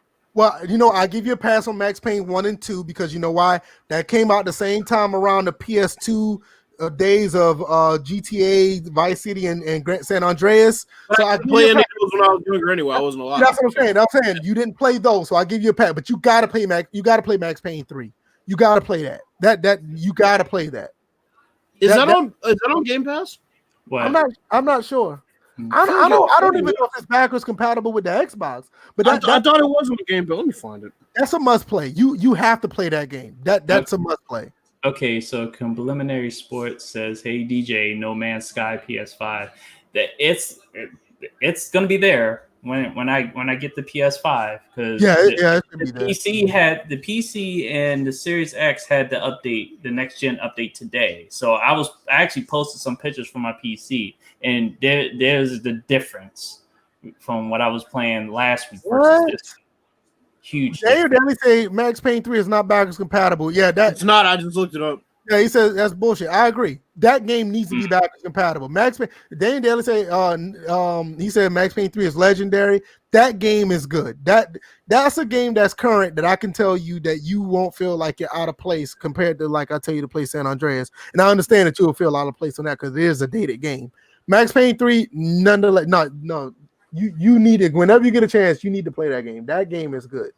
That's figure out a way to. Yeah, that's a great game. Drip X says, my friend had this game called, why would you say it like that? He said, my friend has this game called Devil May Cry. Like, nobody knows about it. Quaface said, I need a new Midnight Club dub edition. I agree. Midnight Club is really good. Never played Midnight Club either. Yeah, that's another Rockstar game, man. It's actually pretty good. I didn't really like it. Never got into it? Yeah. I thought it was pretty good. I'm trying to think. Danny Daly also says they need a new Midnight Club for real. Yeah, Rob. I don't know if you guys heard me. A new Metal Gear would be nice, but man, Konami ain't letting go of that. They killed that, man. They ain't letting go of that. Boo, you wish my 360 didn't break, motherfucker. I wish my 360 didn't shit the bed.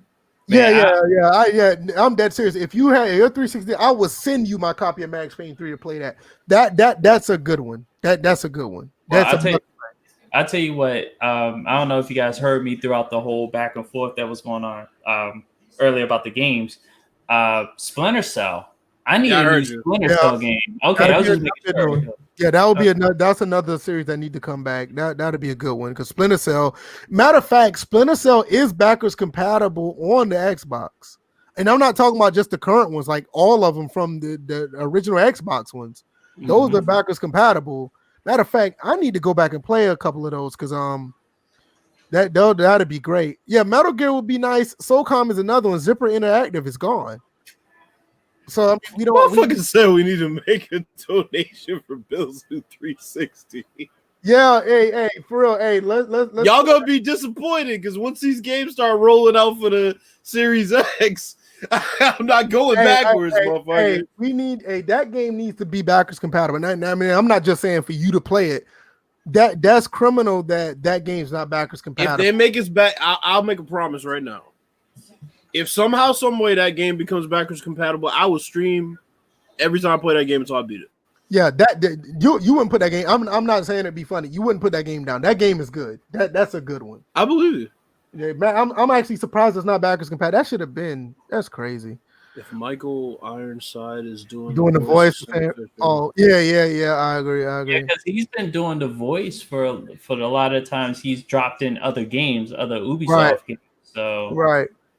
And another good Splinter Cell Conviction is good too. I'm like halfway done with that game. Let me tell you about it. Let me tell you about these PC problems that I have. Well, I'm pretty sure it'll work on this PC, but it didn't work on my other one. I have Splinter Cell Conviction on PC, right? I bought it through the Ubisoft store. That probably could be the problem. Don't beat me up. I'm gonna tell you exactly that is the problem. So I started to play it when I had my 960 graphics card. Worked fine. When I upgraded to the 480, it said this game is not compatible with the 480. I'm like, what? How is it not compatible? PC problems. That's one thing about PC. Sometimes the games won't work. I ain't gonna say current games, but you will have an issue with games sometimes. You have to work things out for the way. Like right now, to this day, Tomb Raider 1 will not work on none of my PCs at all. I don't know why. It will not work. This one or the one in another room. I got Tomb Raider on Saturn or what and PlayStation 1, but the PC version will not work at all. I'll tell you the biggest issue I encountered PC gaming was Windows 10. When that came out, there was there were certain games that I was playing just fine on Windows 7. Windows 10 came out. You stopped working. Yeah, I think the Windows 10 had to do so many upgrades updates just for the games to work. My wife loves Windows 7. She still loves it to this day, but I got her on Windows 10 now, and she's cool with it. But she used to love Windows 7. She couldn't stand it. Whoa, wait a minute, Blur. You talking about the racing game, Blur? Hey, that's a pretty good game too. Is that backwards compatible? I hope so, because I got that game over here. No, I At never. least I can play it on my Xbox One S. You know, I still got somebody gifted this to me, but that'll be pretty cool. Let's talk about mid season. We don't have to do any picks or whatever. Let's talk about the mid season. It's half of the season of the NFL, and it isn't either. Man, that's bull. What the Xbox need to get on their job. NFL mid season. That's so ironic. Because we praised them for the longest, like, yo, they got so many great games on game, and then it's like, damn, they don't have that. Oh, they don't have that. They don't have that. Trash, man. What is your biggest surprise, you guys? Anyone of y'all can go first. What's your biggest surprise in the NFL this season so far? You guys in the chat can say something as well. The NFC East playing like shit. Is that really a surprise though? No. I'm like, no, but at the same time, all of them? Well, I'm like, I would have thought the majority of the division, but all of them playing like shit. Yeah, all 4 teams aren't doing well in that division. That's unheard of. Yeah. I mean, what's the lead in that division right now? 1 game. No, like the win. Somebody's like that's 2. The Eagles have 3 wins. They're like 3 wins, that leads the division. Yeah, by like a game. Drip-X, I hate to be that guy, but you heard it here first. The Dolphins are going to be good. I said that. We both called that. Me and you called that. Yeah. But 3 wins and this 9 games in? Oh, man. Like teams are like 6-2 and 6-3, and in 3 games and leading. That's somewhat a surprise. I can't lie. I mean, we thought they'll be bad, but that's. Here's the funny part: if they didn't hold back so many of the divisional games until the last couple of weeks of the season, you could be looking at a team going 4-12 into the playoffs having a home game. Because I'm like, that's crazy. You look at the East. The Washington football team just got swept by the Giants, in which the same football team beat Dallas 2 weeks prior. scored 25-3, which that same football team also beat Philly. So fuck Philly for all I care. And Dallas is just ass out because they're down to their third quarterback. And apparently they may have found somebody who's been quite a journeyman and was playing in the AEF. The dude Gilbert. So Dallas may do something. All right, so based on what Pooh said, I'm going to read this article to y'all. Oh boy. NFL owners unanimously approve playoff contingency plan. NFC East will still host a playoff game even if the NFL decides to implement its postseason contingency plan during the coronavirus pandemic. All 32 owners voted unanimously on Tuesday to approve a 16-team playoff structure as part of a postseason contingency plan. The plan would be put in place if the NFL is unable to play out its entire season due to pandemic limitations. The league has already approved a new permanent 14-team format for the playoffs. However, due to the pandemic contingency plan, if enacted, each conference would have 8 teams make the playoffs this year. With the initial proposal, while the initial proposal featured the option of reseeding playoff spots based on final records, NFL owners voted against that. Now, look, this goes back to these bitch-ass Saints fans from when the Seahawks went 7-9 and they had to go to Seattle and they lost. Yeah. This goes back to when the 49ers won the division and they were 7-9 and the Saints had to go to San Fran and they lost. I feel like football is one of those sports where you can't get rid of the divisions. You can't. Not only can you not get rid of the divisions, but I feel like you can't get rid of the division winner having a home playoff game. But that's just kind of the little traditionalist in me. I would be in favor of it if they did do it. I don't think you should get a home playoff game because you win a fucking shitty division. If you go 4-12, you didn't deserve to make the playoffs. You should have an away game against whoever that so-called 6 seed would be. I do think they do some rebalancing, but I don't think it should be 1-16, or 1-8 across the board on both sides. I think there's another way they can do it and try to balance things out and use some discretion as far as the seeding is concerned. What year was it when they added a division? Because remember, there was 3. It was East, Central, and West in each division. And it had to be in early 2000s. Because when that happened, this never happened. Okay, that's when the Falcons left the NFC West and went to the NFC South, and the Saints was over there as well. It was kind of weird because we was in the NFC West and we're way over here on the East Coast. But I think it had to be early or late. It had to be late 90s, early 2000s, one of the two.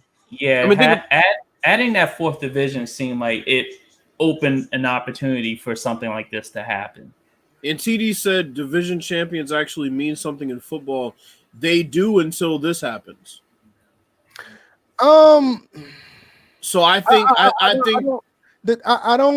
I don't disagree with TD. They do. I think the problem is they need to. It's a problem when the division is bad. I can't agree with that because no 7-9 or 8. You know what they should do? I have an idea. If it's 8-8, that's okay. But if they're 7-9, I don't think they should have. I have an idea. Reseed everybody after. This is what I'll say. So, if you are a division winner and you go 7-9 or worse, I think at that point you should fall below every wild card that has a better record than you. That's what I'm about to come up with. I don't have a problem with the division champs being 8-8 or above. If you're 8-8 or above, I think you should go ahead. You should be able to host that game. But if you're under 500, I don't think an under 500 game, division winner or not, they should be able to host a team that probably had 10 wins and came in second in their division. I don't agree with that. So let's say in the NFC you got the Bucks, you got the whoever, the Rams, you got the Bears, and then the NFC East, right? You have a team that went 7-9 or worse. In this situation, they might go 5-11, whatever it is. And just say with that, and then you turn around and say, like, let's say the Saints or let's say the Rams was second in their division. Yeah, because the 5th, 6th, and 7th teams are gonna have what 9 and 7, 10 and 6. Right. Like let's say if the Rams did go like 10-6, they should not have to go to a 7-9 Nope. team. Nope. I don't. Now, if you're 8-8, I can see where you say you can make the case that you still have to come to them. But if they're under 500, no. If you're under so you can win your division and be an 8th seed, and I think that should happen. Right. Now, and maybe in some cases, even if an 8-8 team has to go up against an 11-win team that didn't win their division, you could probably make the case that they don't have to go to the 8-8 team. That's true. But if you're 7-9, I don't think a 7-9 team should be able to host anything. I don't care if they play a division or not.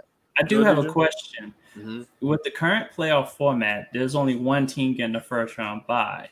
Now, if there are games canceled throughout the season and they have to resort to this new format, what does it mean for the top 2 teams? I know the number 1 seed gets the first round bye. Are they going to move the number 2 seed to a first round bye and let the bottom 6 teams battle it out?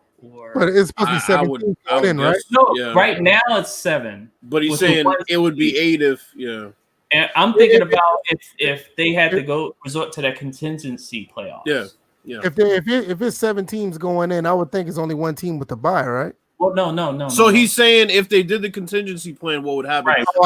I think they should have the 6 teams battle it out. I got you. I see what you're saying. I think they should have the 6 teams battle. And then the top 2 get the first round bye. Yeah, I think that's how it should be. I got you. But yeah, man, they got to do something about that, man. If you're a 4-12 team, you win a division. I'm sorry, you don't just automatically earn a fucking home playoff game because then anything can happen. And quite frankly, yeah, that's fine. Anything can technically happen, but you should have to earn a playoff home game.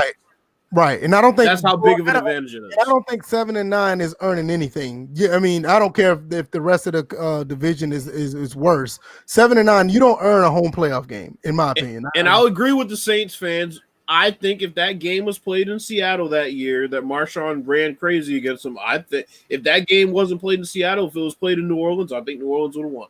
Yeah, they probably would have won that game. I agree. So, Drip X said, as far as the midseason talk, Drip X says Cardinals making the playoffs. I tend to lean that way. I already said that was going to happen too. Yeah, I kind of believe that now, definitely.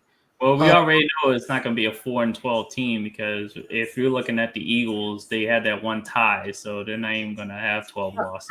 I think honestly, that division has 7-9 written all over it. It's gonna be, but that's the thing. When they go and put all those divisional games at the end of the year, they know somebody has to lose and somebody has to win. Technically, now of course you could have 3 straight weeks with ties, which would just be the most bizarre fucking thing ever. Speaking of ties, isn't the Eagles got a tie game on their record, right? Yeah, that's what I'm saying. They could possibly win the division at 6-8-1, right?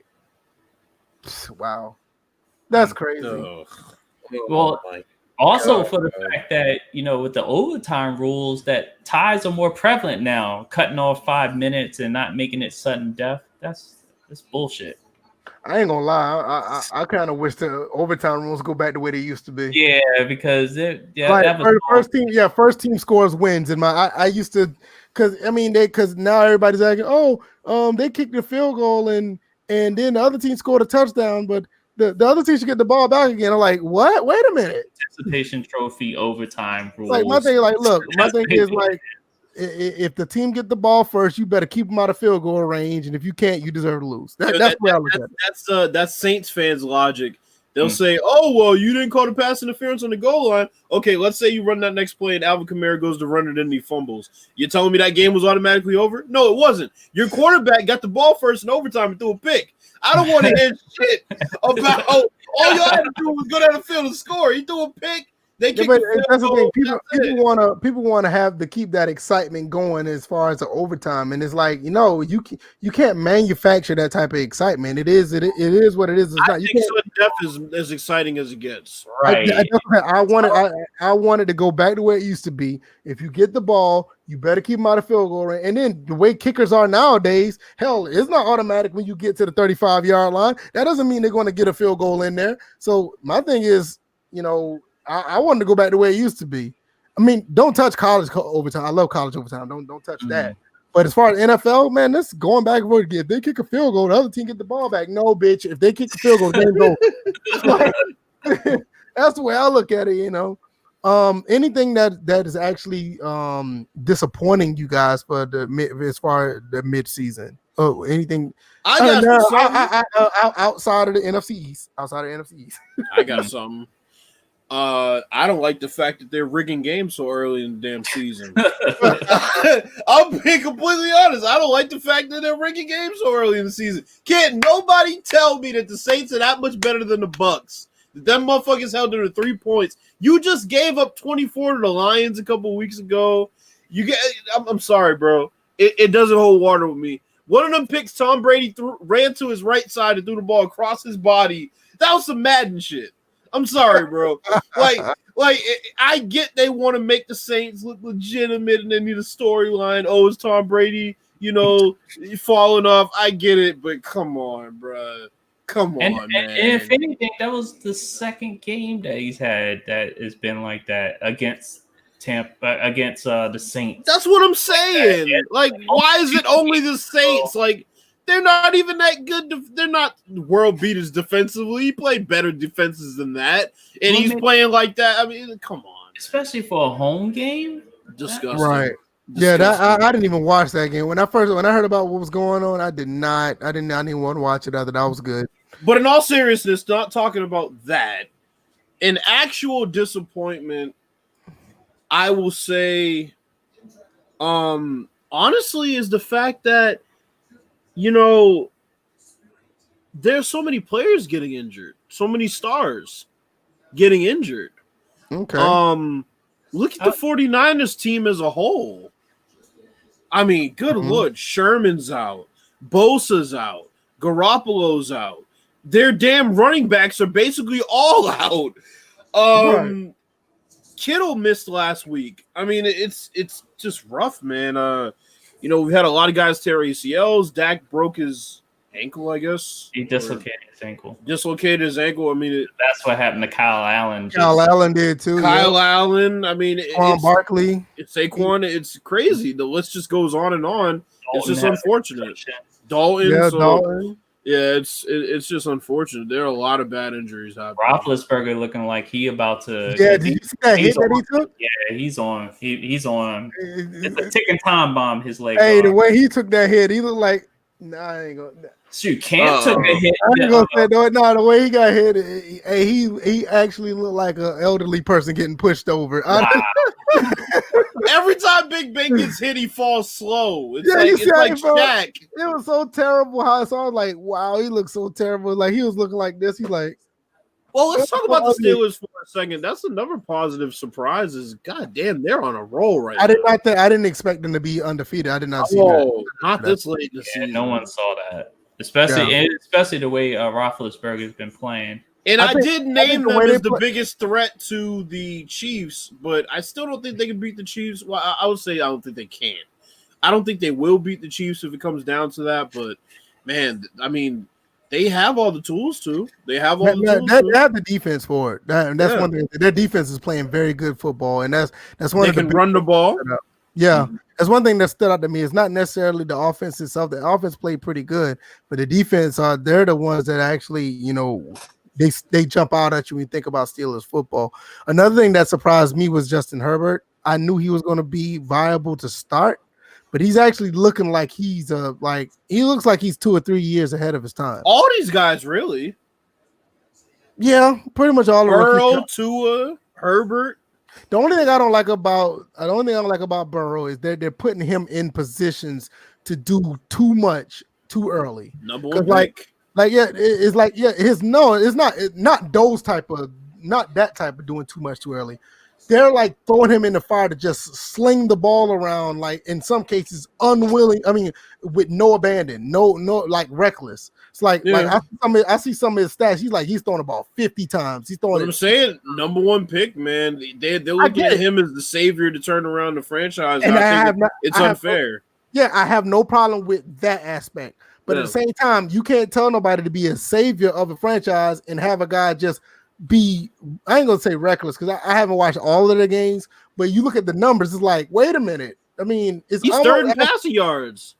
Yeah, and that's great, but it's like It's crazy. It's crazy. It's kind of like asking your number one ace that just came out of college to like pitch like nine innings every time you go out. It's like one thing I get it because Joe Burrow can sling the ball. I think his coach did not give him a more of a condensed offense to work with to grow, and I get it because it's the Bengals. But it's like you would think most rookies have that kind of, okay, we're gonna put this in this little bubble for you to start out with, and we're gonna grow from there. Like, yo, the second game of the season, he threw 61 times. I'm like, okay, they didn't do that for him at all. It's like, we're not gonna do that. We're not gonna do that because see, he's talking about Lamar Jackson. Everybody that said Lamar Jackson couldn't throw the football at Louisville, and you can go back and listen to the podcast where we talked about this. They didn't watch him at Louisville. He had that one game. He had that one game this year, and I'll give you that one game when he threw 98 yards or something. I give you that. But overall, he's been. And at Louisville, I think his last year they had some crazy stat like he completed the highest percentage of his passes from the pocket of any quarterback starting in the country. I'm not mistaken. Y'all can debunk this if y'all want to, because I can't remember this off the top of my head. I think he had like a 74% completion rating or something like that. Yeah, it was like crazy high. So the issue is he doesn't have any targets. Now they just signed Des Bryant and they put him on an active roster, and he was active. They couldn't really get him acclimated, but they didn't need to because I'm pretty sure they won that game. Yeah, they won. Yeah, just I mean, come on, man. People are too hard on Lamar Jackson. Yeah, okay. No, go ahead, DJ. I'm sorry. No, that was it. I got two comments real quick. One from TD and one from Trip X. First, Trip X. He said Kyler Murray could be a great MVP caliber player in the future, but I think Russell Wilson or Ben Roethlisberger will be MVP. Russell Wilson is falling. He can't have a game like he did against the Bills. The Bills ran through that team. He can't have another game. He cannot have another game like that because you have other players that are actually doing pretty good so far. That defense smothers that. Yeah, they did. TD also asked, what non-QB y'all think can make a run for MVP? Goodness, I cannot think of nobody right now. Nah, I'll be honest. Y'all got anybody non-QB MVP run? Because I'm thinking around the league. I don't see nobody that stands out that's not a QB. Yeah, I know. Let me look at this up. Because I don't want to say this and be wrong because I don't want to sound wrong and biased. Okay, Drip X is saying Dalvin Cook, possibly. Yes, that's one. Yeah, I can give you that. But the problem is they're because they're gonna be the record's gonna be shitty. Yeah, I'm saying their record's the problem though. That's the problem. I'm gonna go. I'll say this. Somebody asked what happened to Khalil Mack. I mean, he got 6.5 sacks this year. I don't know what you want him to do on a team where he's getting triple and quadruple teamed and have all the pressure on. Right now. I don't know about everybody else's stats, but right now Julio Jones has 43 catches, 638 yards, and 3 touchdowns. I don't know how that stacks up within everybody else in this season, but that looks pretty good. I'm not going to say MVP numbers because I don't know what everybody else is, but for a receiver, that looks pretty good. Yeah, because even though he's nowhere near being considered for the MVP, but Terry McLaurin's probably got similar stats. Yeah, that's what I'm saying. That's another one, right? He just came off a 7-catch, 100+ yard game and a touchdown, especially that spectacular catch and run. So I'm gonna look him up right now. Yeah, there's not really anybody else. Yeah, he's slightly above him. He has 50 catches for 692 and 3 touchdowns. So like him and Julio like this. Right, exactly. They're separated by like 40 yards. Basically. Yeah, it's a quarterback-driven race. Yeah, I was about to say. Sure. I can't think of nobody else. Yeah. Like if they weren't triple teaming him, it'd probably be Chase Young. I will say this. Keeping him on Sunday. I will say this. Give me Minkah Fitzpatrick for Defensive Player of the Year. He's completely transformed. He's completely transformed that team last year, and everybody was like, "Oh, it's only a couple games." No, that kid is official. That kid is So far, really definitely. I'll give him that definitely. I'm trying to think. What was another comment I saw on here? I think that was it. No, yeah, that was it. As far as that, positive surprise for the season. Like we said, the Steelers. One thing I am surprised at. I am surprised that the Falcons did turn things around after they got rid of Dan Quinn. I mean, they're what 3-1 since the new coach is there, old new coach. Mm-hmm. So I'm actually surprised at that because I thought they were just going to be free falling. Honestly, I didn't think that was going to actually turn that around. Another surprise. I'm actually surprised that the Texans are as bad as they are. I'm not shocked. The same thing with with Chicago. Their offensive line is terrible. There either. And the thing about that is that everything hinges on their offensive defensive line. If their offensive line just holds up, Nick Foles would be just enough for them to win games. And their defensive line is like absent because we don't know what they're doing at all. It's like everything else is like okay, but they need some linemen, offense and defense.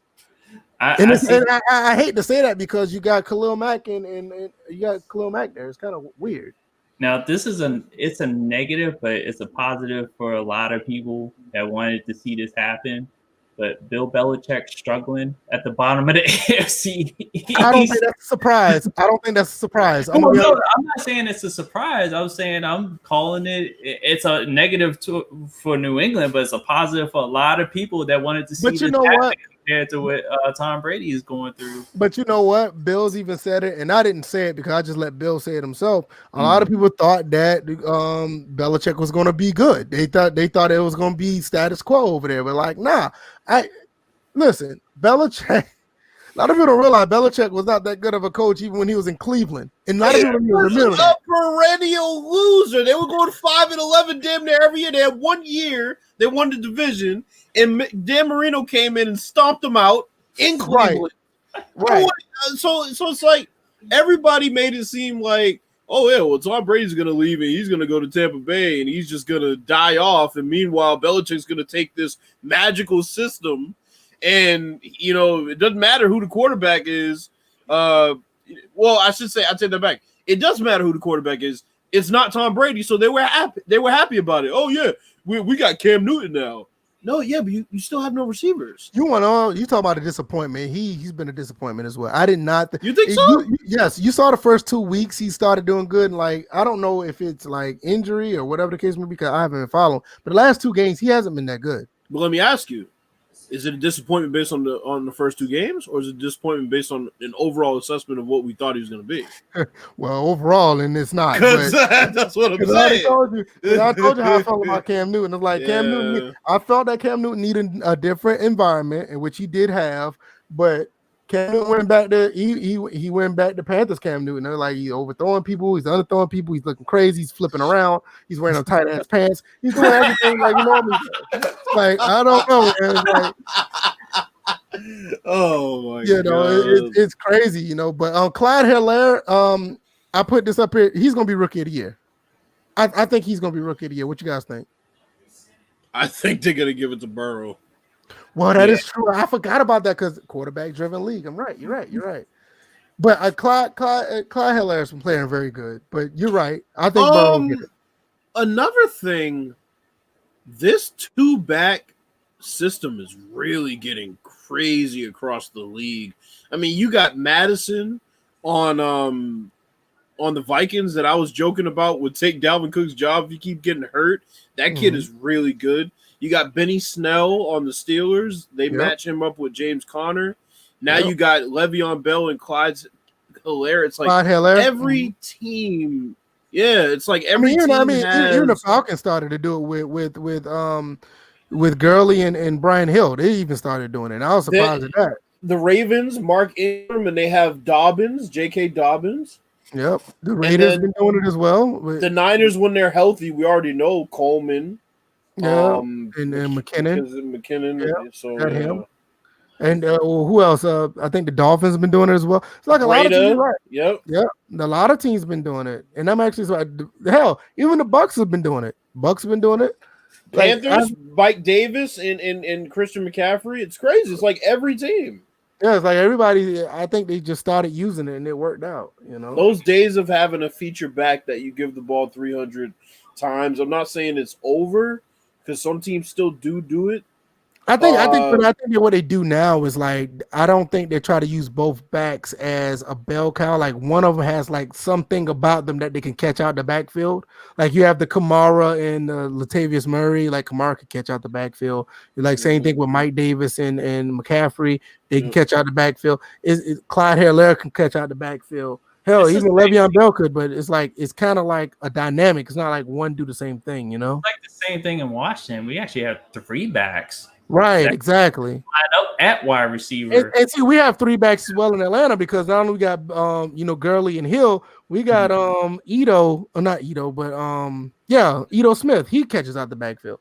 So it's like, yeah, and the same thing. Spec Pooh said, looks at Zeke Elliott. That guy that they had backing him up looked pretty good the other day. Pollard. Yeah, Pollard, he actually looked pretty good. So I mean, I knew about that only because I used the Cowboys in a franchise and won the Super Bowl with them. Right. I went undefeated. It was pretty good. It's like it's there. It's just a lot of teams just started implementing it, and it's a good deal. I'm glad Dripx brought that up. Good. But you know what? I'm actually surprised at Zeke Elliott and his performance so far, and it's really because they've really gone away from him. They focused more on Dak Prescott and up until he got hurt, and then to try to go to somebody almost a year and a half after really using him, he doesn't feel the same as he was when he first got there. Drip X said they need to draft Eagles need to draft Puka Williams and running back out of Kansas. I'm glad he brought up college football midseason because I got something to tell y'all. Go ahead, talk about it. So, real football game. We're gonna get to that in a second. I was watching college football one of these late nights. Had to be a couple days ago. And Texas A&M was playing South Carolina. When I tell you Texas A&M is my favorite college football team right now this season, they smacked around the chickens. Yeah, don't do that. Nah, but like, bro, they got the best tight end in the country. They got a freshman running back that is a straight up stud. They got a quarterback who plays mistake-free football. Their defense is amazing. I just like the way they play, bro. And I was watching the team. I'm like, this is a high-powered offense, a dominant defense. They're number 7 in the country right now. That's the team I'm gonna follow for the rest of the year, man. Texas A&M. Hey! Shout out to the Georgia puppies. Shout out to y'all for losing these big games. Oh, and hey, you know what? Hey, you know what? No, I ain't gonna say that. Boy. Speaking of Texas A&M, their games got postponed this weekend. Yeah, and I think the LSU Alabama game is as well. Both games got postponed due to COVID. I'm gonna be honest. I thought about the post game of my team. I'm still impressed by the way they're playing. They're 5-2 right now, and we're rolling right along. So I'm actually impressed. The 2 losses that we had was that 53-yard field goal. Oh boy, I can't stand that. And then we lost the other game close to Carolina, which we shouldn't have lost that game, but nevertheless, I know we're trying to get a bowl game, and hopefully we can win every game. I'm still weary of the game against Army. I think we're going to lose against Army, but I think we can win all the other ones. End up going 9-3. That'd be phenomenal for the school. Well, my semi prediction came true this past weekend, but I really want to focus at the end of the game because I know NY Kia jokingly had something to say about my comments about the end of the game. But that end of the game with the students storming the field like that's a bad look. And you want to know what's worse though? Because the dean admonished the students, which rightfully so, but the dean is the same person that was in that Rose Garden without a mask at the White House party, so he's a hypocrite. So, right. Oh boy. Shin Sharp said, "Oh, good." I'm gonna get the real football gamers comment. He been waiting for a second. This is a little probably off topic. So I'm so confused on which Madden to stick with. A lot of things having them a great. That's the problem with Madden. I'm not even going to go with the rest of that comment. But all these Maddens, probably even up to, I don't even want to go this far back, but I'll say it. Probably even up to Madden 10 or Madden 8. Man, wait, they have so many different things that have been put in and out of Madden. You will like one thing about Madden, but it don't have this. So you go to another Madden that actually has this, but it don't have that. So it's really tough. He said, what Madden do you think has the best gameplay that will not get boring and will be good in most categories?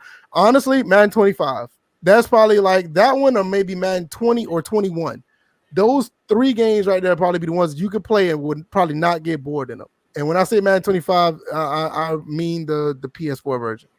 But that's probably the most balanced 3 Maddens that you have that can get a complete gameplay and actually feel like it's a decent game of football. All the other ones, you're going to be jumping back and forth trying to figure out, okay, I want to play this, but it don't have that. I'm going to play the other one that has that, but it don't have this. And trust me, I got all the Maddens behind me. And so I've been there. So I know exactly what you're going through. Go ahead, about the Shannon Sharp said. Shannon Sharp said today's NFL 1,000 yards for a starting running back is not impressive anymore. It's kind of funny that Ezekiel Elliott was a topic because his off season last year was 1,300 yards and 12 touchdowns. That was an off year for him. So that's pretty ridiculous. I disagree with Shannon Sharp saying 1,000 yards is not impressive anymore. Because it's not true. It's not a bunch of because there's not a bunch of running backs doing it. I don't know why he's making it seem like they are. In a passing league right now, that makes it more impressive. It makes it more impressive. Now, if you want to say something's not impressive, say a quarterback throwing for 4,000 yards ain't impressive no more.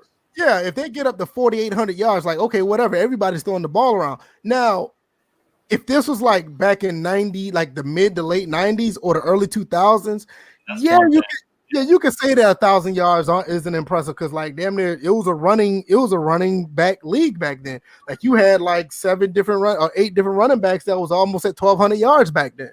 But now I find it more impressive because it's a passing league. I kind of disagree with that. And you know they do. You already know how I feel about those shows. They shock value. And they don't care about actually giving you real. Well, they give you some facts, but they want you to be. Oh my God, he's wrong. I'm gonna watch him again to see if he's wrong again. Yeah. They just want to keep you around just to hear the outrageous shit. I mean, Skip made a career off that bullshit. Shout out to Drip X. And drinking Michael Jordan's bathwater. Oh wow. You said piss wrong. He said, I have the PS4 version of Madden 25. Shout out to Drip X. Hey, Madden 25. Oh, this is another decent Madden. I don't know if you would, I mean, for the people who like to go back and play the older games. Madden 04. Obviously, I don't need to say that. Obviously, Madden 04. This is another good Madden. You can try this one out. Madden 03. Madden 03 is a good one. Madden 04 is a good one. This one's a good one as well. That's a good one as well. Oh man, the original Xbox One was good, but that Xbox 360 one, some of them tackles, man. Some of them tackles, that hit stick was crazy. Hey, remember the hit stick that you go high or low? Yes, bro. If you go high, like the person who's running the ball, it'd be like a C shape looking backwards. I can't lie. That might be the best tackle that I've seen in a football game, other than backbreaker. Complimentary Sports says, what makes Madden 17 good? Madden 17 got away from true step. I will agree. But the problem with it, that the stiff arm actually worked. You actually had high and low passes where you could use the trigger button or the button to throw high or throw low. It was what Madden 16 should have been, except that they didn't have them dumbass spectacular catches that Damian Amendola was doing. It was easily saying that what Madden 16 should have been, or it should have been what Madden 25 should have been without the true step. If you had the true step in, it would have been literally what Madden 15 should have been. If they would have had true step in Madden 17. Madden 17 is a pretty good game. But personally, I'm gonna tell y'all, man, I think Madden 21 next gen gonna be hitting on something. I gotta show you guys something. I was just seeing this on Instagram. One of my friends, he now has the Series X, but look what they put on his. Let's see. A bow? Nah. he put that on there and took the picture, bro. Had to have. Yeah, he put that on the picture. He says they gave us bows. So nah, who was they? Where did he get it from? They're gonna give me bows. It better be a Bose fucking speaker, and better not be no damn bow. No. I don't know where he went to. I'm about to say you might have some validity on that. Depends on where he got it from. Because if he like bought it out of like let's say if he got it from like a Target or something like that. Target seemed like the type of place to do some shit like that. Actually, by name, Target is the wrong place to get. No, but if you've been in a Target and shopped at Target seemed like the type of place that'll put a bow on something. They like really that. do. It just seemed like that type of It's place. more obvious to call it Target. Let's see. Before we go, I want to show this because Pooh may have like he might have some validity Wow. to what he's saying.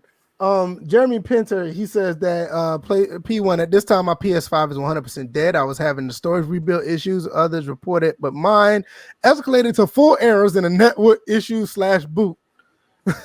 Sony and I were working through troubleshooting when it died completely. So at this time, I will be moving content around. I did promise viewers I would give out a PS5. Well, hell, give out that one. Like,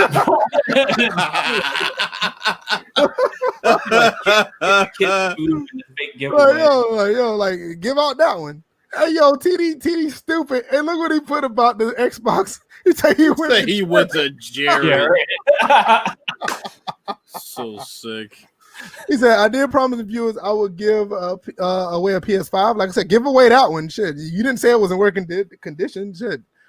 So I pre-ordered another one online since there's no reason for people. So you pre-ordered another one online? So you're a slave. Oh. You got the first one, it fucked you over. Oh, let me go buy another one. What? That is stupid. He said, I wouldn't go back. He said, when the first arrives, I'll be giving it to viewers in a giveaway versus using it myself. I can wait for the second. If you feel you join the Patreon to get a Pacific PS5 Patreon discussion Discord about the PS5, I can refund those in the last 15 days. Please contact me, man. Just give out that broken PS5, bro. You never said it was gonna be a working one, bro. It's like,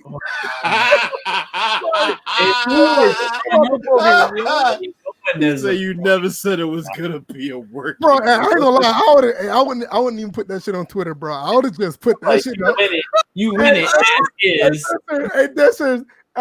I would never do this, but if I was him, I would have put it back in the box, sent it to one of my Patreons, and then they would have been mad like, it don't work. Like, this shit, I don't know. I just sent it to you. Or whatever. Get some custom plates and say, "Gotcha, bitch." When he pulls it out. Hey, give him the big time troll. Put the bow on it.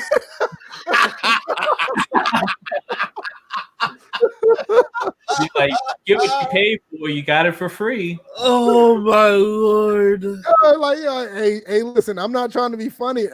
I want y'all to know, honestly, all seriously. If we ever do giveaways, which is in the works for the Patreon members, if we do I would never do that. That's all comic relief.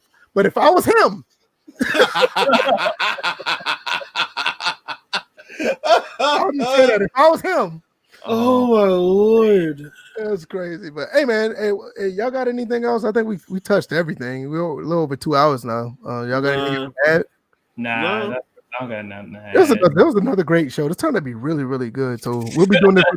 It went left a couple times. Hey, shout out to Miss Cat. I am sorry. I want to say that again. I do apologize. I did not know. Miss Cat already went on Facebook and put a niggas ain't shit post up. She probably done found. I need to check my Twitter notification.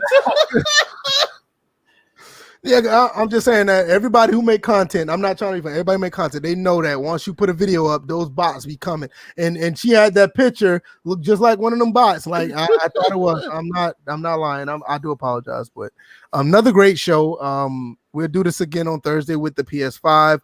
We'll give our takes. We'll look at other people's opinions and make fun of them. Hopefully, we won't have another problem like this. Because if this started to be a problem with other people PS5s die, then I'm a question if I'm gonna get one. It's like, all right, I'm gonna wait for that third batch to come because I'm not even trusting the second one. I'm gonna wait for the third batch to get one. So once again, thank everybody, people who hit the like button, people who shared, everybody who came through. I hope you guys have a blessed one. I'm gonna let DJ and Bills do their outros. DJ, what do you have for us?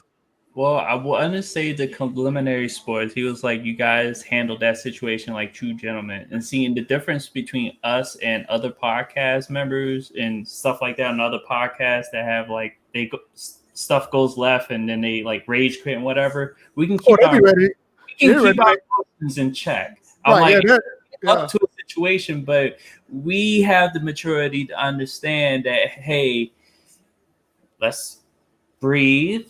Let's think things through.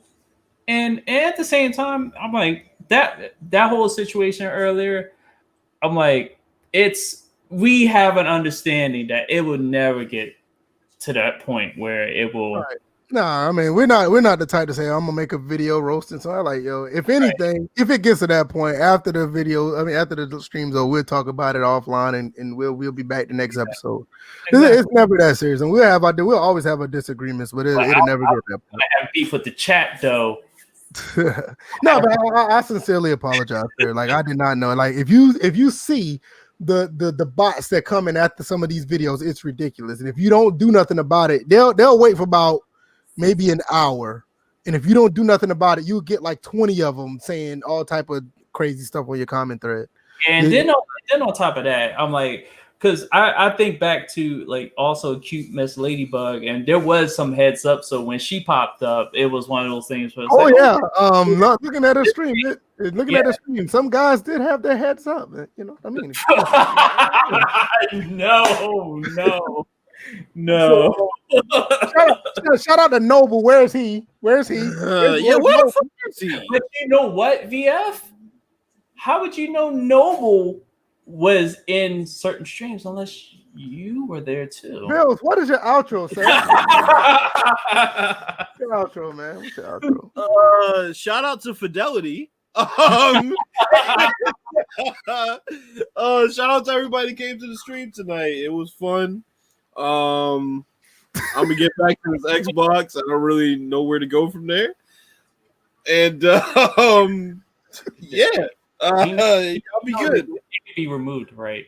That's what you're really hey, this don't come off, bro. Hey, this don't come off, bro. Hey, don't come off if I try.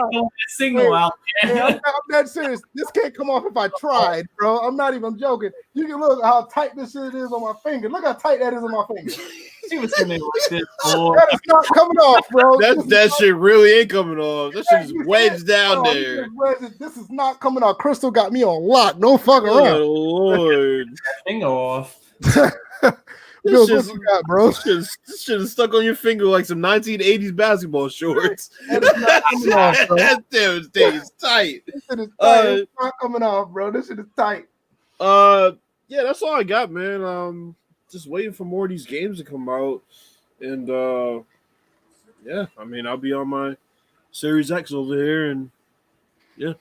I'm trying to get one by the beginning of December. My birthday is coming up. My birthday is in December, so that's probably gonna be my birthday gift to myself. My wife already got some things for me for Christmas already. She was looking at that stuff today, so she's not telling me what she's getting, but I kind of told her what I want, and 9 times out of 10, I'll probably end up getting it. But that's gonna be my birthday gift to me is the Series X, and if the PS5 keep doing what they're doing, I might not get a PS5 until probably March. I mean, I don't need no blown up consoles.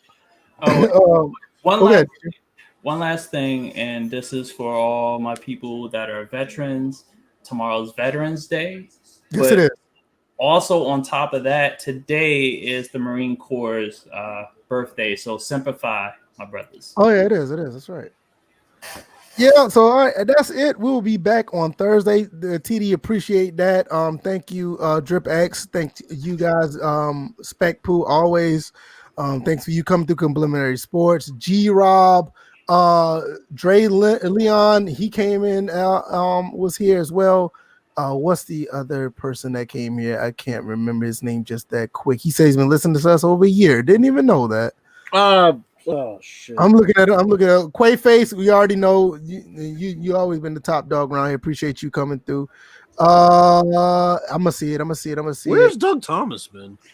I haven't seen Doug Thomas. Oh, shout out to Tadal. Tadal came through. I know he's probably on the road now because he does drive late at night. Be safe on that road.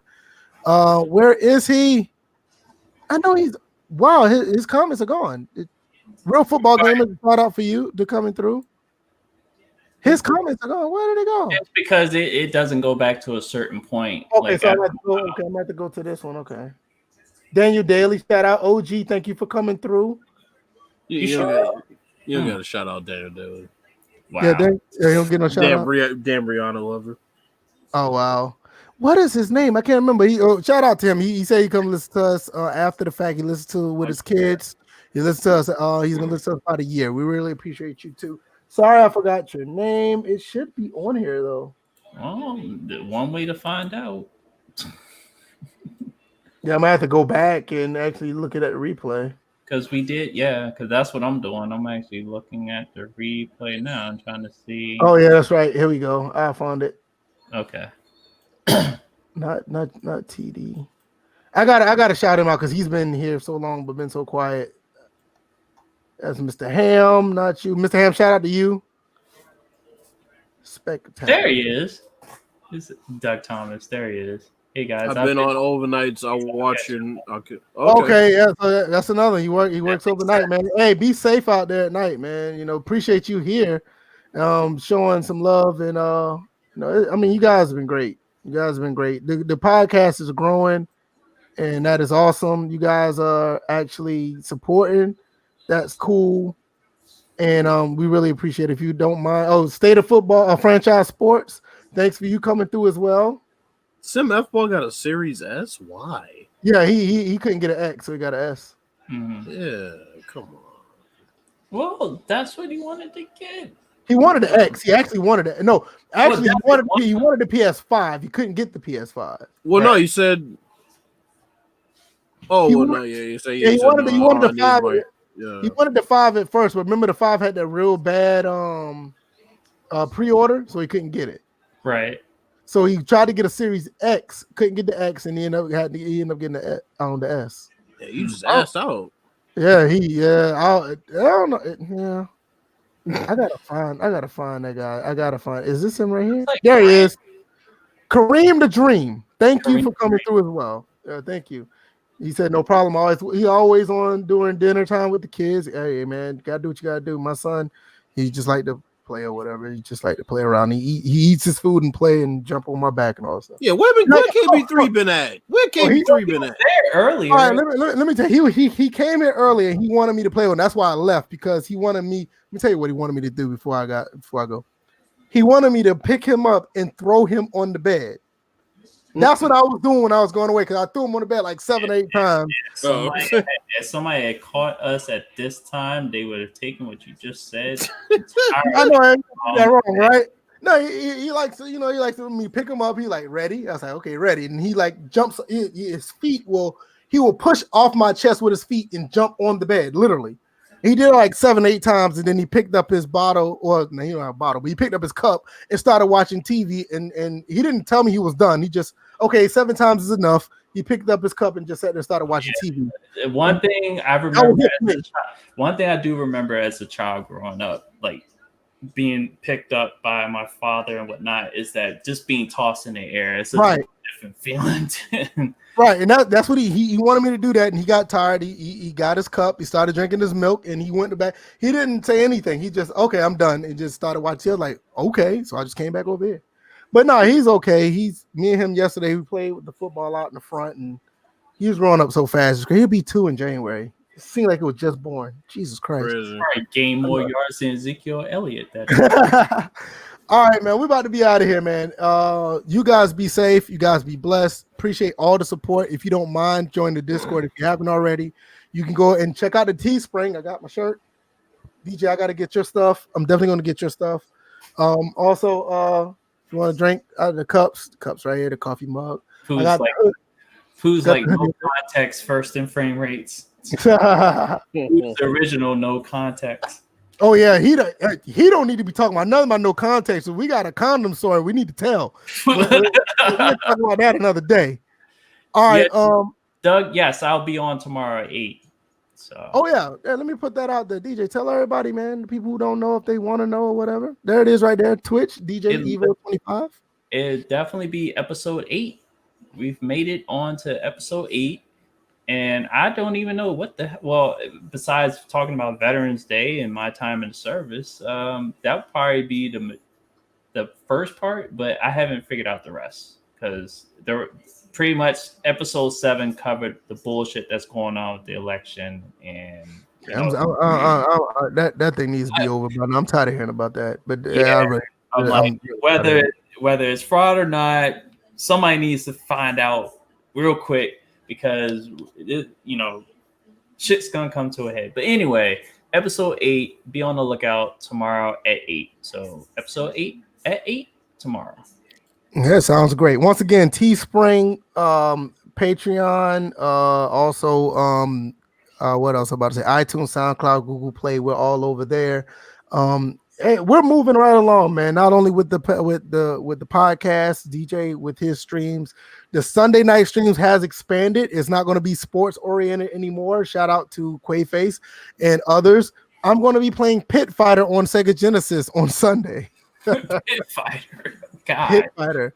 Shout out to G Rob and Quaface. They wanted me to play that. We were talking about it because I was playing Killer Instinct. And they wanted me to play that, and I happily obliged to that. I really want to play that. That's going to be fun. So hope you guys will be around to see that. We'll be back on Thursday. You guys be easy, be safe. Peace. Wear your mask. We do have masks on the Teespring as well, so wear your mask if you want to buy your mask and wash your ass. Definitely do that. Don't be nasty. Like the logo. Wear your mask. There you go. All right, y'all. Peace. Peace. Peace out. That's got to be next shirt. Wear your mask and wash your ass.